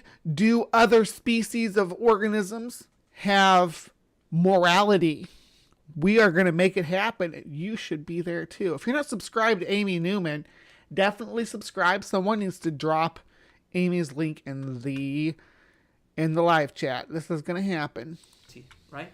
And morality is a clear-cut refutation on this notion that the human species evolved. And I give you my example. I give you my example. We as human beings are the only moral creatures, right? We are the only moral species on the planet. Okay, we know right from wrong. We know. Yeah, Mark and these Muslim guys think that we're the only moral species on the planet. I disagree. This is evil. No matter what culture you go into, no matter what place you go into, no matter what time you go on, there are universal moral principles that everyone knows that it's wrong. Okay, no matter what day and time and age you live in, we know that murder is wrong. We even know that lying is wrong. When a child lies for the very first time, poofy on the scientists side. They did research and they found that there are certain changes that take place in a child's body. For example, his heartbeat starts to race, his palms get sweaty, his voice starts to croak. And when they were asked why, they would say all we can say is that the human being wasn't created to lie, or it wasn't supposed to lie. They won't say created, but they say human being wasn't supposed to lie. Yeah, lying is a learned behavior, but not humans aren't the only ones that do it. Monkeys do it too. Like the monkeys that lie, and the monkeys will punish the monkeys that lie too.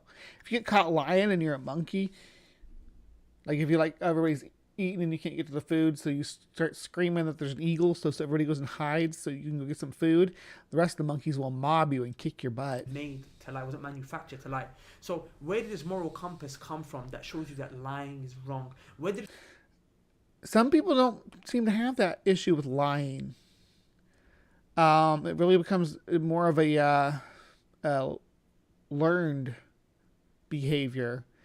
How you learn the way that you learned that lying works and how it affects the outcomes. That'll affect how your body responds to the notion of lying. Where does moral compass come from that shows you it's wrong for a person Mom to spaghetti. murder another human being, to rape another human being? Where did that come from?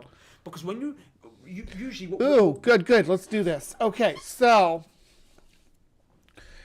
the morality is not objective or subjective. It's relevant, and it's like an onion. Morality is like an onion. It's layered. You know what else has layers? Parfaits. So we're going to say morality is like a parfait with an onion inside of it. Okay, so your morality initially, there's going to be some biological drivers there. We are a social species, so you're born already with certain hardwired social characteristics to help you thrive within the social species. The reason that is the same reason why there are no short-necked giraffes. Those ones didn't pass on their genes. The species of humans, the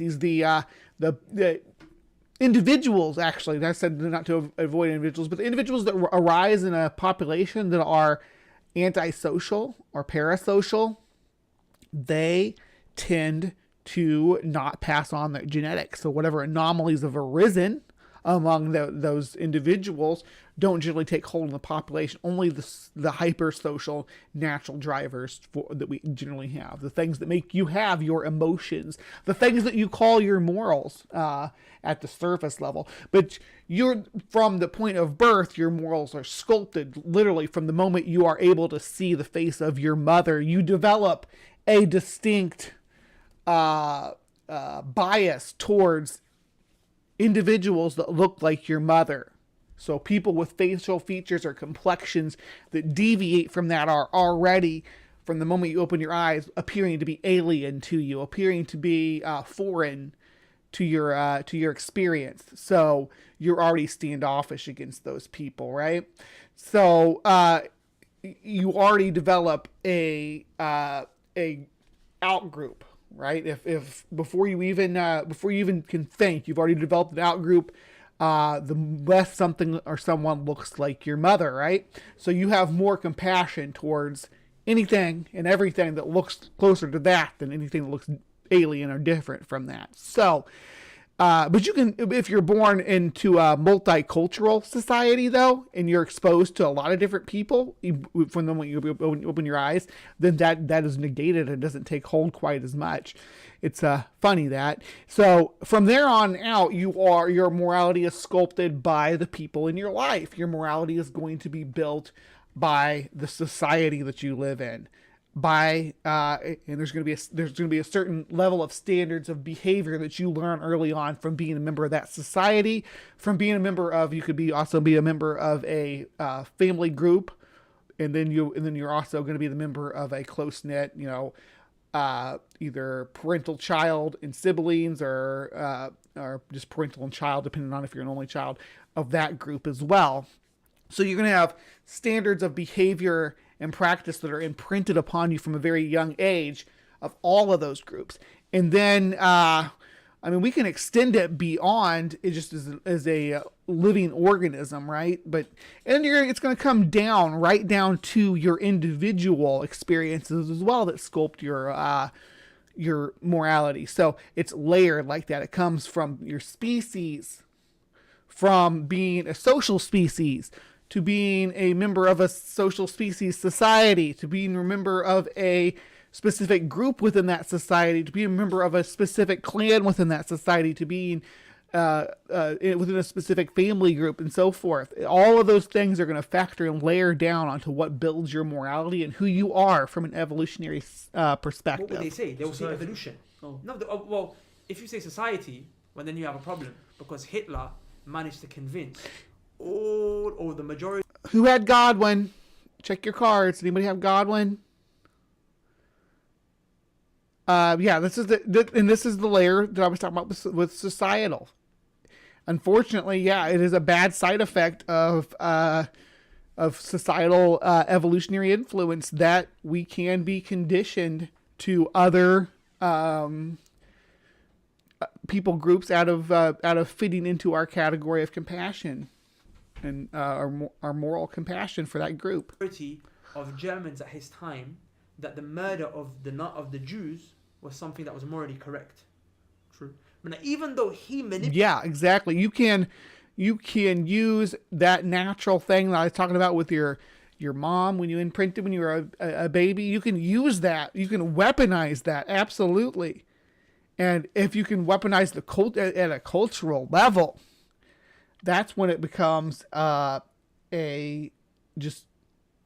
horrible downward spiral of genocide or war. I mean, it always has throughout history. That's what war is. That's how we do war. To kill the other people, you have to other them. And you have to put it within your moral code that you are supposed to be exterminating this other group. It's learned behavior. Manipulated his society and managed to do that. We will still stand here and say that was immoral. But if you say no, society actually allows for a person's morality to be shaped, then that means you have to say, and I'm not saying this, but I'm saying this is what would be, this is what would necessitate from your morality. Yes, your morality can be shaped. Definitively, it can. That's not up for debate. From your speech is that At the time when Hitler managed to convince the people that murdering of the Jews is something that is a moral thing and we need to do that to fulfill the objectives of the Aryan race, you would have to say that at that time, those German Nazi soldiers that were carrying out those executions and oppression, they were morally right. I'm not saying that. I'm saying it was immoral. But if you take that stance that society governed it... That's not to say that they were morally right. That's not true at all. The outcome, the results of their actions are demonstrably morally wrong to us as a species to wipe out a population. It's the same reason that we don't want to wipe out any population of anything. That's why we have campaigns to save the fucking whales, dude. We don't want to. We understand as a group, as a global society, that it's wrong to wipe out an entire ethnic group. We know that.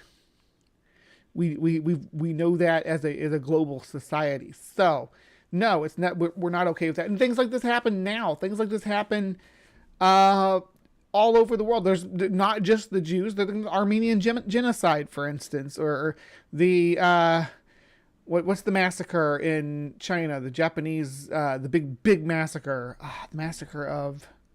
I get it mixed up in my head, but yeah, somebody remembers what I'm talking about. Drop it in there, where they killed thousands of Chinese people because of this othering mentality that we are very susceptible to as a species. And you'd have to say that that was morally correct, and that's a problem, right? And no one's gonna... It is a problem, yeah. It is a problem. Societal drivers of morality can be a big problem. They can, absolutely. Agree to that. So society didn't do it. Another argument that people will come right. Society doesn't have perfect morality. And the Nanking, thank you, Tsunami. You are the rock star. The rape of Nanking, exactly. Disgusting. Because of othering, because of the behavior that they're describing here. That can't be true because they don't like the implications of it. It's something called consequentialism. They will say, we as a species, we looked at the consequences of our actions. We saw that murder had bad consequences. People got angry, upset, people took revenge, blah, blah, blah. So over time we realized murder is wrong. We saw the same with lying. We saw that lying had negative consequences, etc., so on and so forth. So they said every time an action happened, over years, we would look at the benefits, and if it had benefits, it would become morally correct. And if it had negatives, then it would become... But only since we've had culture, though. Got to keep that in mind, that we have the culture to pass down this wisdom. Become morally evil. And then what we would say in response to them is that there are clear-cut immoral actions that you can do that have no negative consequences. Yet you still believe that they're immoral. Is this where your controversial video from 3 years ago? Right, exactly. So example, if you give a person seminal fluid to drink, like if you give a guy... people don't get it, they don't understand, but I'm still understanding firm to this. If you give a guy a cup of seminal fluid and you say this is your dad's sperm, right? Your dad,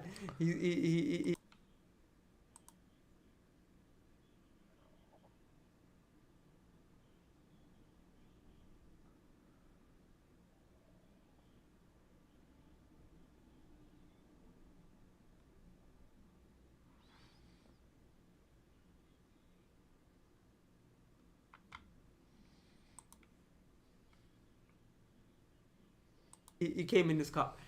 Drink it. You're not going to drink it. Why? What's wrong? What's the difference between a daughter drinking her dad's seminal fluid or, stuff like this is haram. It's not permissible for us to do even to our husbands and our spouses. But she will have no problem drinking the seminal fluid of her boyfriend or whatever else other guy that she happened to be with. But she'll do it with her... Why won't she do it with her father? Because immorally she knows there's something wrong here, right? Another example is that if you take a...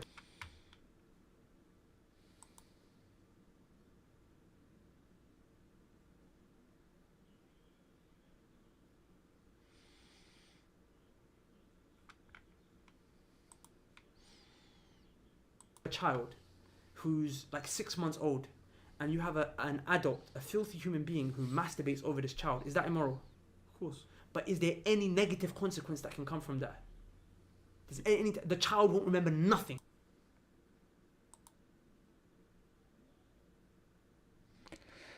So I want to take a moment to say, I don't know these gentlemen. I don't know anything about their religion or culture or anything that they're following specifically, so I don't want to broad brush anybody into a group. But while we watch this next segment here, I want you guys to take time and reflect on this being the culture, or relevant culture, I should say, that gave us Justin Downing. I just want you to take a moment to do that. It's sad because people actually use that as an argument to try and say that pedophilia should be allowed and this and that. Well, exactly. That's what I'm saying. When you adopt these, this is barbaric. When you adopt these barbaric, philosophies, it facilitates for stuff like this to happen, and it opens doors for things like this, right? And they claim that there's no trauma by this action. That there's not any trauma for a child being exposed to this. There's no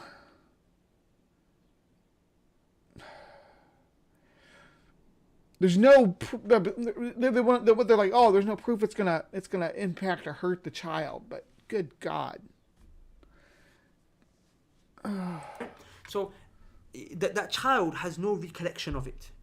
That child has absolutely no recollection. It cannot be psychologically damaged or scarred or whatever have you. So God seed, I don't know if they consider themselves Republicans. They're conservatives. Is the meat and the potatoes of it. These are conservative gentlemen. But there's no negative consequence. In fact, the guy enjoyed himself. So for him, it's a positive. Do you see? Your claim is that there's no negative consequences. That's your claim. I'd say that there is negative consequences. As long as that child is aware there's negative consequences. Whether they can remember exactly why they have this aversion to a certain behavior is irrelevant to whether it impacted their psychological development. So consequentialism doesn't provide an answer. And then the answer that you usually run to is evolution. But we say, hold up, have you not seen the jungle? The jungle has, when adaptation occurs, according to you, it doesn't occur on the basis of moral value. It occurs on the basis of survival value. Mm-hmm. Survival value necessitates... Well, moral value within your population, right? The values of a lion are different than the moral values of a human, are different than the moral values of a mouse.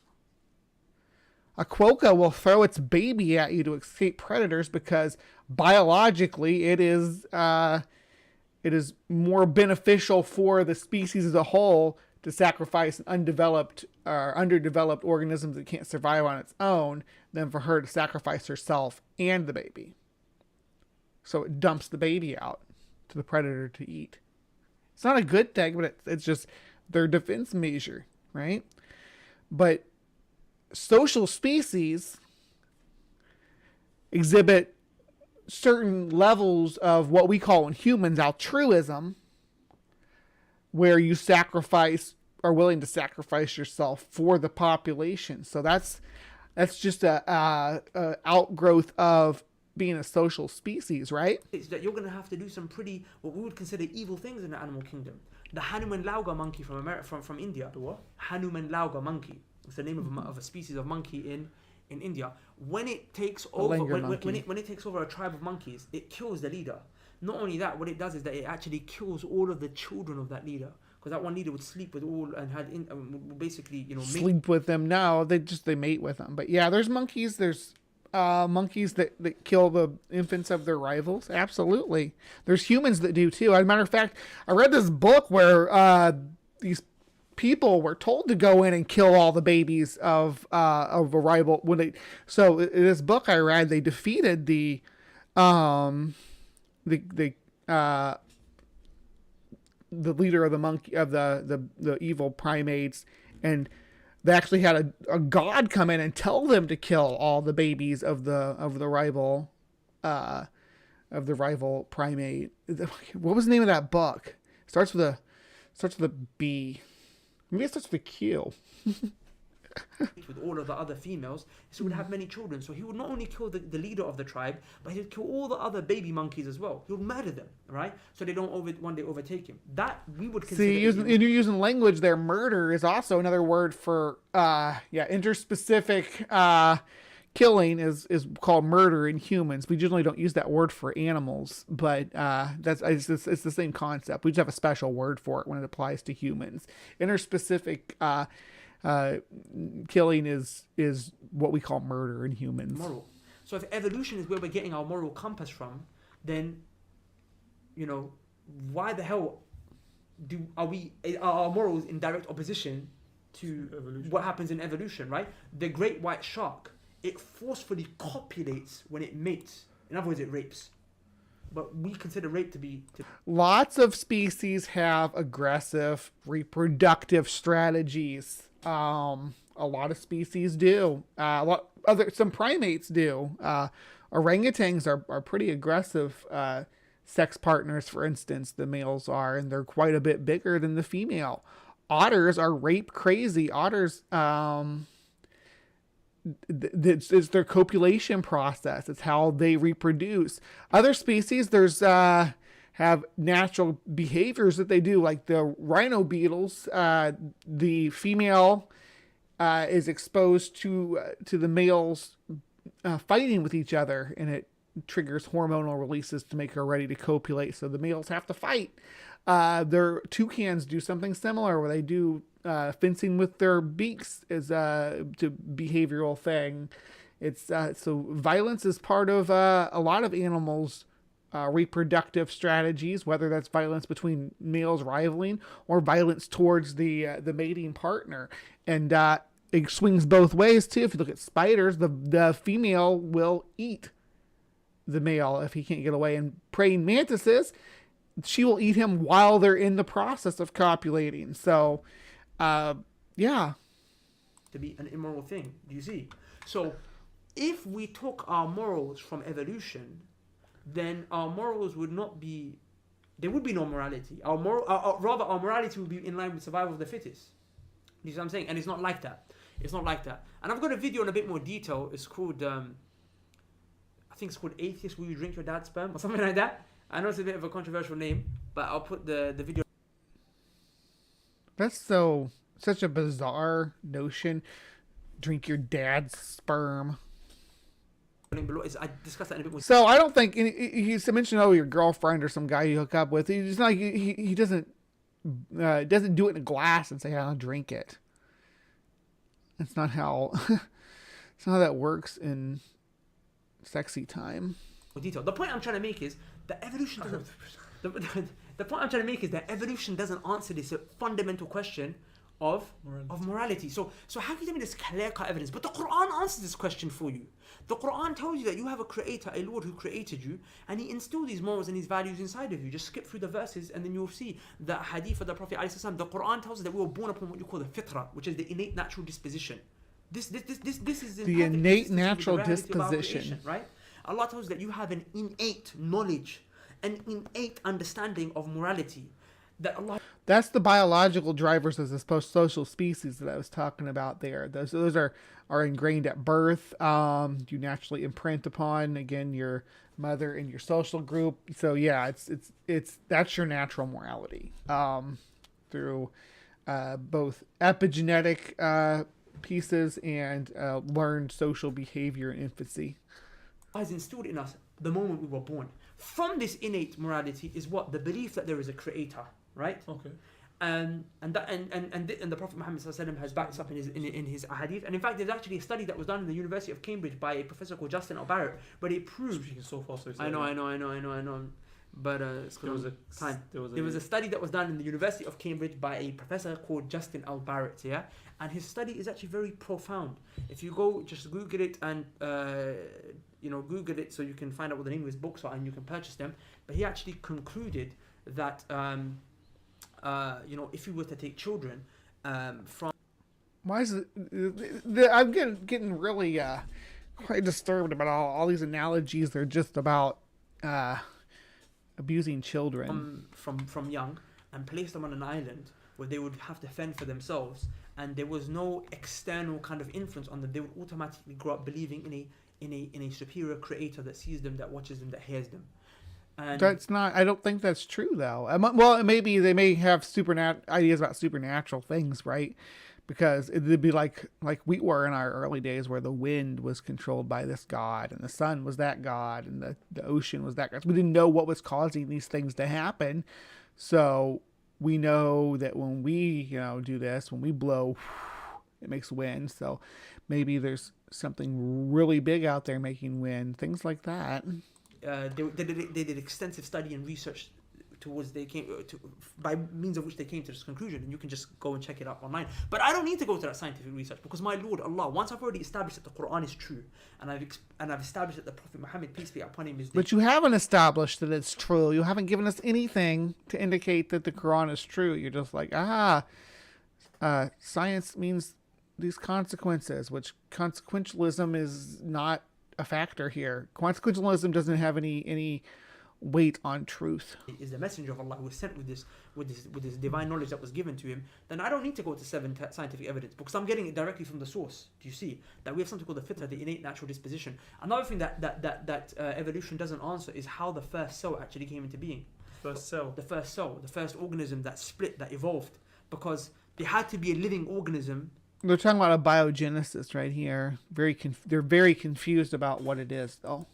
That began to evolve. Do you see? Where did that living organism evolve from? They say it came from nothing.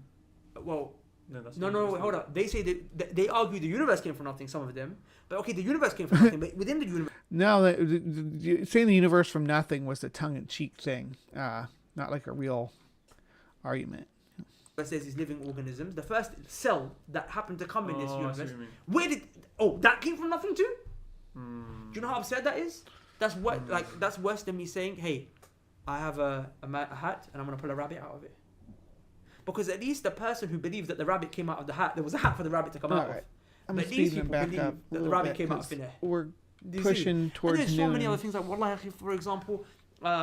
Strange. They affirm anomalies for nature, but not for Allah. Not for Allah, exactly. And I'm saying this is like Islam. Anomalies are what we look for to find when we're talking about genetics, to find medical issues. We do utilize genetics for a lot of this stuff.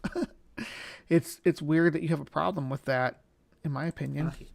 Not that I'm saying this is the proof. Okay, not that I'm saying that this is the proof. Because we have objective evidence to establish that the Quran is indeed a divine word of Allah. Okay, and that's a video hopefully for another day. If someone sends in, if they send in enough questions, you don't inshallah, have that though. But I'm this saying should you be enough don't. of an evidence, even though this is not our primary evidence. The fact that the Quran is in exact consistency and harmony with the rest of creation, and it fills in the gaps of science. Right?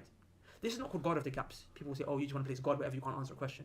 No, rather, we flip it. We say this is science of the gaps. That you've come to a limitation of science. Science of the gaps. Science of the gaps is just what they call the black swan fallacy. Which is... the black swan fallacy is a fallacy. But it's not... It's... within... scientific theory, there's what we call the Hume's problem of induction, right? That's the root of the black swan fallacy, and that's what they're going to dive into here. And it is a valid point about the scientific endeavor, though. But we have to operate within the confines of the scientific process until, and those anomalies are what we're looking for. We do accept the black swan when it swims by. But there's no sense in making a case for the black swan until you see it. Until you see the black swan, we're operating in a universe where the swans are white. And that's okay. It's okay to be wrong about that when the black swan appears.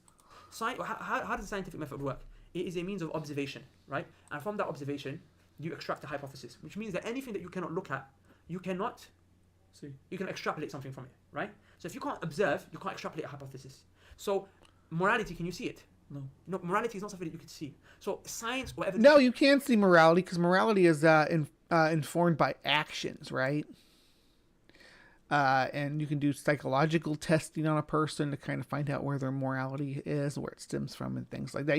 There's ways to scientifically measure an individual's morality. You'll never be able to answer the question, why do I believe murder is wrong? Why do I believe that it's wrong for a person to rape? Why do I believe it's wrong for a person to masturbate over a 6-month-old baby? This is something that they will never be able to answer, why do you... Right? Murder is fine. Just stick with murder. You don't need to add in babies and stuff. To go beyond the scope of science. I mean, if you want to talk about babies, you can talk about killing babies or something like that. Don't you gotta stop with this. This is to all the Dawa people. Please stop with the children and the adult activity stuff. It's not we get it. You can make the same cases using examples like murder. There's no sense in you all to keep focusing on this type of topic. Have a good one, Dave. Thank you for stopping by. But yeah, we get it. But there's currently, you're talking about scientific evidence and correlation. There's a correlation between this Dawa community and questionable activity and questionable ideas about children. So I think it'd be a good idea and be beneficial for you guys to just stop taking it in that direction. You see where I'm coming from? So for our person to say, no, science will answer this question. That's science of the gaps. That's not God of the gaps. Do you see? Rather, we have a very fun... So again, it's the black swan, right? You say we've never seen the black swan before, and we discover a new continent, and we expect that if there are swans on that continent, that they're going to be white, right? That's the expectation of science, of the scientific method. This is just an example. And then we get to that new continent and find that there are swans, but there are black ones. Then that is where we were incorrect, and we correct our observations. But up until the point that we had observed those black swans, it is perfectly scientifically reasonable to say that swans are black. Swans are white. And now we've discovered this new population. We can change that to say swans are typically black or something along those lines. We're saying, hold up. I mean, the discussion can go on, but now we're going into another topic. But there's so many other ways we can explain the weaknesses of evolution, right? Without even criticizing the scientific evidence. I'm not even going into that. That's a discussion for another day. I'd actually like to forward people to a brother called Subur Ahmed, who's got some really good material online on the issue of evolution, and hopefully I'll put some links below. And he even tackles it from a scientific perspective, right? But I'm just discussing it from the angle of, hold up, like, science is not the only way, right? There's so many other elements and factors that come into place, and the Quran is the only thing that answers those questions for you, right? So we have a very, very very sound basis to reject the evolution of the macro evolution of the Homo sapien. Wow, okay, I think that was a very insightful educational video. I don't really feel like we did the topic justice, because it's such a big topic, and I didn't actually. No, you didn't do the topic justice. I think I did. I filled in the gaps. By no means is this the most conclusive answer on the issue. Yeah, but we have 10 more minutes left. Yeah, I think that at least to start a nice, healthy, healthy discussion. So you can either email them to us at nasihasession@gmail.com. Yeah, or they can just all right, so that's where I'm just going to stop there. I think they just ramble here with each other for the next 10 minutes. So that was Nasiha Sessions, a Islamic channel that is it's a Dawa channel that's doing apologetics. They have, again, they had 292,000 subscribers on this channel, and they have 2K videos, and that's the kind of content they're putting out. So if you'd like to see more content and more responses to videos like this, or more directed responses towards Islamic sects, that's and I said sects with a T, let me know, and we can schedule those in. I've been trying to branch out and not just focus on Baptist evangelicals and young earth creationists, who are largely and almost exclusively in that group, but there are other groups that have these ideas too. So hopefully this is a fun breakdown. I had a lot of fun just this last hour or so, just responding to these guys. It was great. The things that they're saying are so uninformed. It's ridiculous. All right, so we have one last segment for the day, so stick around for my Live from the Hive audience. To the CreationWatch crowd, hello, and thank you so much for sticking with us. We will be back with you Friday with some Cryptic Corner. Should be a fun romp through the halls of the unknown. And then, obviously, Saturday morning, be here live from the Hive. We'll have a good time. We'll look at some wild ideas. We will try to debunk some questionable claims. And we're just going to have an overall good time. So tune in for us live from the Hive Saturday. Please remember to be kind and take care. All right, peeps, we are going to bounce over to some HiveScience. I have some strange science for us coming up today, so that should be an excellent fun time. I'll see you guys over there.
But we don't yet know whether the universe is open or closed. More than that, there are a few astronomers who doubt that the redshift of distant galaxies is due to the Doppler effect, who are skeptical about the expanding universe and the Big Bang. Perhaps our descendants will regard our present ignorance with as much sympathy as we feel to the ancients for not knowing whether the earth went around the sun. If the general picture, however, of a Big Bang followed by an expanding universe is correct, what happened before that? Was the universe devoid of all matter and then the matter suddenly somehow created? How did that happen? In many cultures, the customary answer is that a god or gods created the universe out of nothing. But if we wish to pursue this question courageously, we must, of course, ask the next question. Where did God come from? If we decide that this is an unanswerable question, why not save a step and conclude that the origin of the universe is an unanswerable question? Or, if we say that God always existed, why not save a step and conclude that the universe always existed, that there's no need for a creation, it was always here? These are not easy questions. Cosmology brings us face to face with the deepest mysteries, with questions that were once treated only in religion and myth.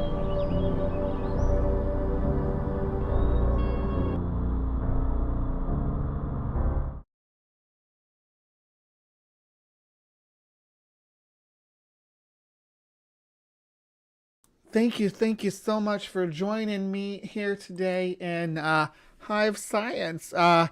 To my live audience, I love me some Sagan. I just can't get enough of it. I'm sorry. Good stuff. So thank you for sticking around. Looks like I got a handful of people that did stick around for our final segment of the show, which is going to be just a quick and short and sweet one, because you guys know this is the type of topic that I love. So we're doing a little bit of strange science today, and we have a rare white orca calf called Frosty, spotted off the California coast. I am a stickler for genetic anomalies like albinism and melanism and things of that nature.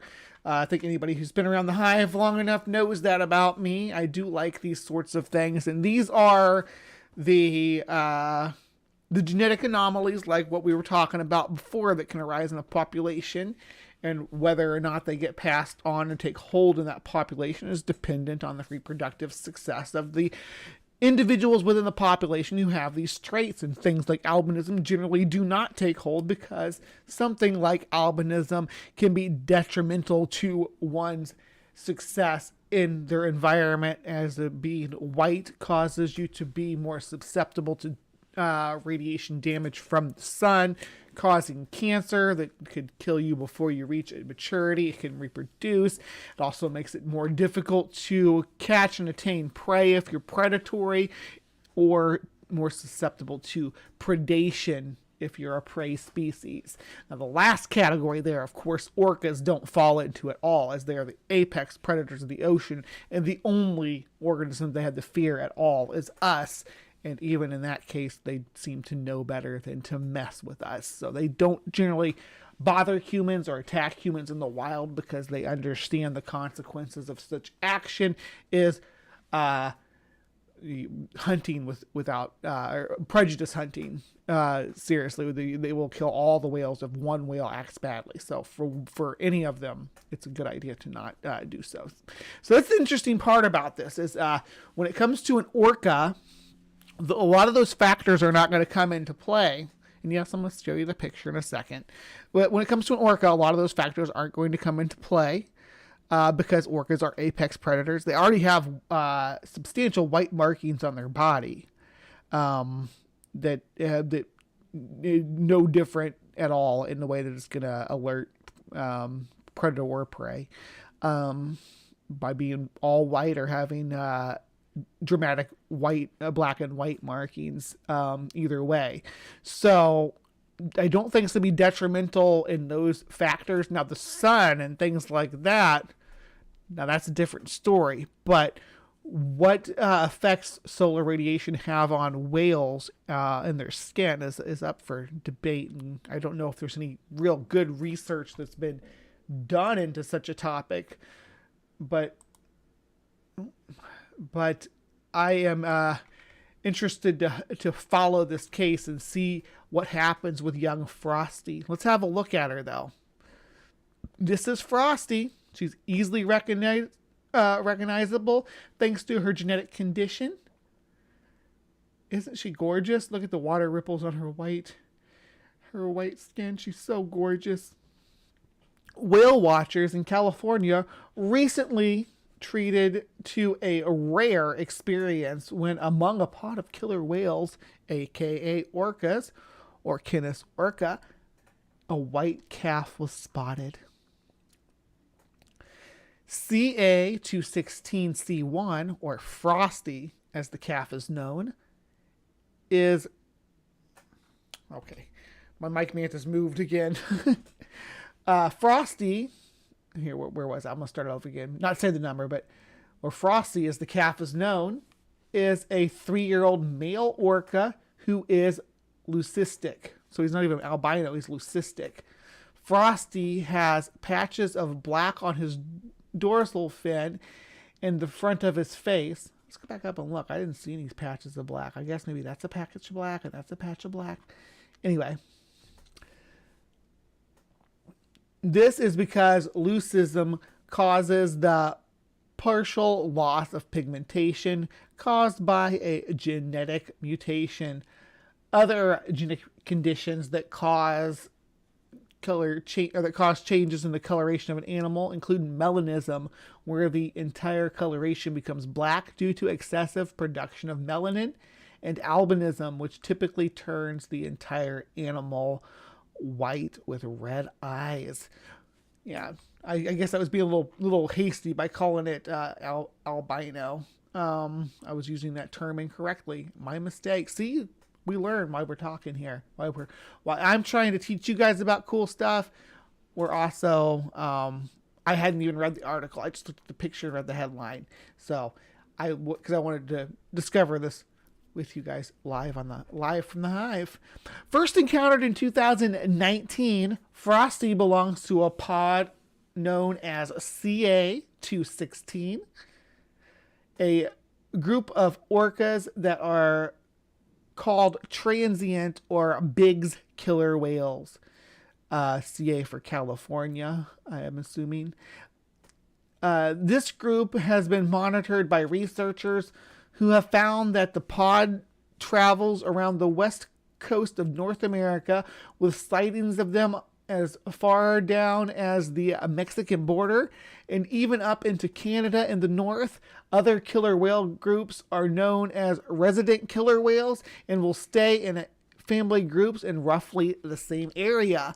The team from Newport Coastal Adventure, who run whale watching trips, filmed and shared the footage on the Facebook and Instagram pages of Frosty with 6 other adult orcas in the area on April 24th. Frosty and his friends were swimming around 3 kilometers, 8 miles off the coast of Malibu near Newport Harbor.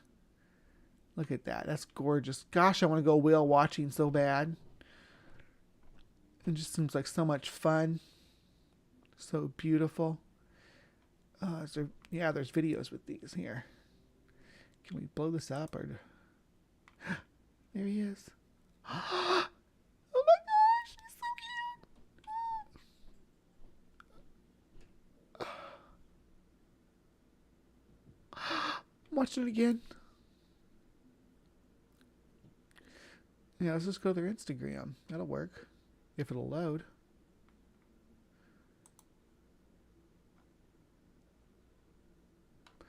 That was, the Newport Coastal Adventure. I don't know why it's not loading. Let's try it again. View profile? Come on.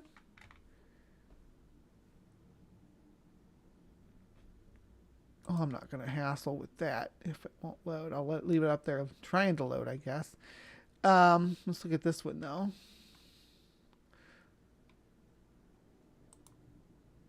Look.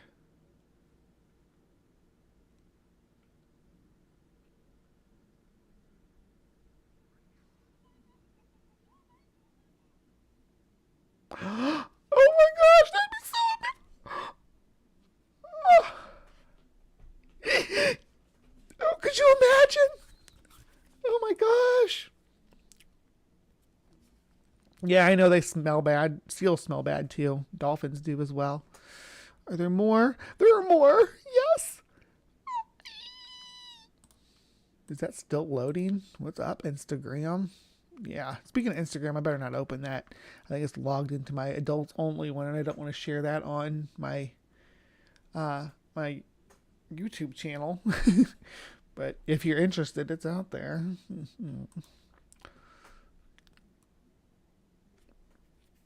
He's I want him. I want to hold him. Oh, he's so cute. That's it. That's it. That's all the Frosty we get. Ooh, what was that? Yum. Okay. Anyway. Watch this one again here, because we didn't. It's going to try. Oh, it only let me watch them each once. Well, that's lame. Anyhow.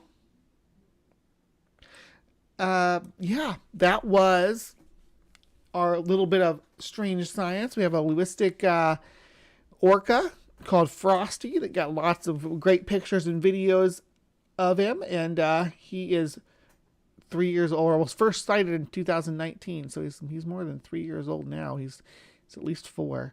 So yeah, he was first sighted in 2019 too, so he could be a little bit older than that.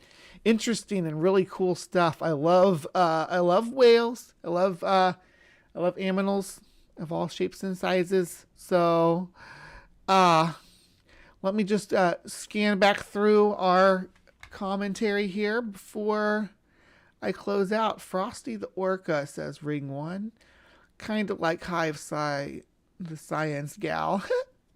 Yeah, like Bill Nye. That's what I'm going for. And I'd love to get as many people as involved in doing a Saturday morning programming for adult secondary education. Maybe somebody wanted to do like some history, maybe some lost history or stuff that's being cut from schools in certain areas. If somebody wanted to do a morning show, a public morning show where they talked about the topics that are being removed from textbooks in places like Texas, Florida, Missouri, Arkansas, Mississippi. Yeah, absolutely. I'd love to make that a thing that happened. I don't know if there's anybody out there who has like a history degree or is able to teach history at that level. But I think that'd be a fine idea to have my show either preceded by or followed by something along the lines of continuing like an educational show where we teach cool and interesting factoids and provide a layer of secondary education that is currently being stripped away from children across the country, so that when they reach adulthood, they have some sort of resource out here to learn from. I think that's what I'm trying to do, and I think that you out there can do your part as well. I also thought it would be cool to have a show in the lineup that, and maybe a show that's divided up. There could be like a music history section too, where we talk about history of certain types of music and things like that, or instruments, and incorporate that into our conversation. We don't always have to talk about how God's not real, right? There are other factors about our existence in the skeptic community and in fighting the disinformation campaign that we can focus on, other than just allowing the religious ideology to constantly draw us into the God debate. There are things that they are doing, erasing history, teaching bad science, teaching bad social economics. All of these things are detrimental to the future of our country, and they're purposely trying to sculpt a new generation of people who are ignorant, and we have to fight back against that. So I'm glad that each and every person here turned up to listen to me teach a little bit of science. The 18 of you who stuck around, I love you so much. It's so so refreshing to see that even my little 1,000 subscriber channel can garner, a couple dozen people every Saturday morning that want to sit here and learn about this stuff with me. I appreciate you every day. Appreciate the people on my Patreon. I know I don't post enough out there. It's usually just memes, but I love you guys. Hope you enjoy my memes. You get them before they go on the YouTube channel. So, so much love to my patrons. I got the channel memberships now, so love to the channel members. It's astonishing to me how many channel members I have. How many channel members keep rolling in? How many people keep renewing their channel memberships or just coming back and starting a new channel membership? It's fantastic. I love you guys so much. I got my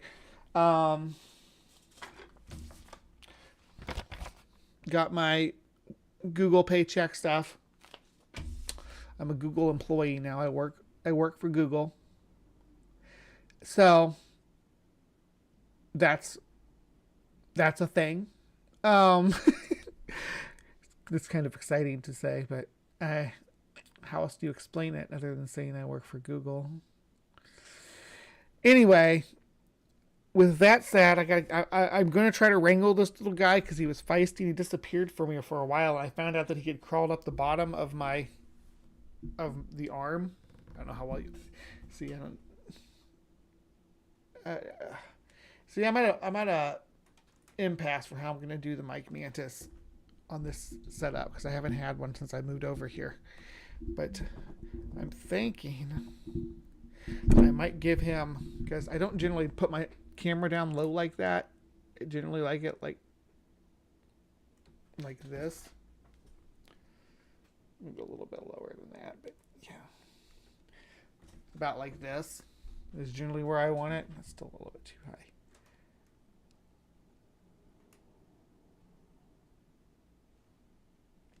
Something like that, yeah. Spooky, did you just get here? I hope you didn't miss the whole show. But that scared him enough that he moved over here when I was doing that. So, I may make like a little stand or something. I may have to use some engineering skills to make it so you all have a little tower for my mantis to stand on. When he gets bigger, it's not going to be a problem because you can just see him on the microphone. But anyway, that's about all I got on this. So please remember to be kind and take care. And we will see you next time. Hey, Matt Powell. Remember us? Robert and me? Remember the studio? This is where you ran away, remember? And you didn't only run away, you decided to cancel a show with Jackson Wheat that you had the day after that, and a few days after that you posted that you would never go on an atheist channel ever again. We made that happen. We scared you. Didn't we, Robert? I mean, must have been. Absolutely. You ran, and Matt, I still remember it was right before the kickoff of the show.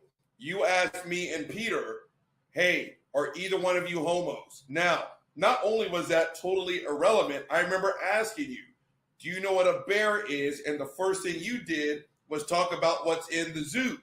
And I told you what a bear was, and I still strongly suggest stop asking random, enormous, muscular men, are they homos? It may not work out well for you. Nope, it might not. What also wouldn't work out well for you is, remember Bree, the one that you tried to mock in one of your videos? Bree isn't phased. In fact, Bree, and if you don't remember her, this is Bree, she wants to debate you on the science of trans. And trust me, Matt, she is going to demolish you.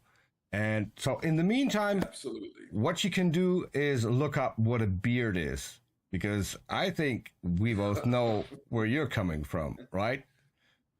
Absolutely. Absolutely. If you want to debate Bree, you can come on our channel. If you want to debate Robert, because he's more than happy to debate you as well. And you still have your open invitation to come on our channel. So that's 3 shows where you're more than welcome to come and defend yourself, Matt Powell. We'll see you soon. Come on. I get knocked down, but I get up again. You never gonna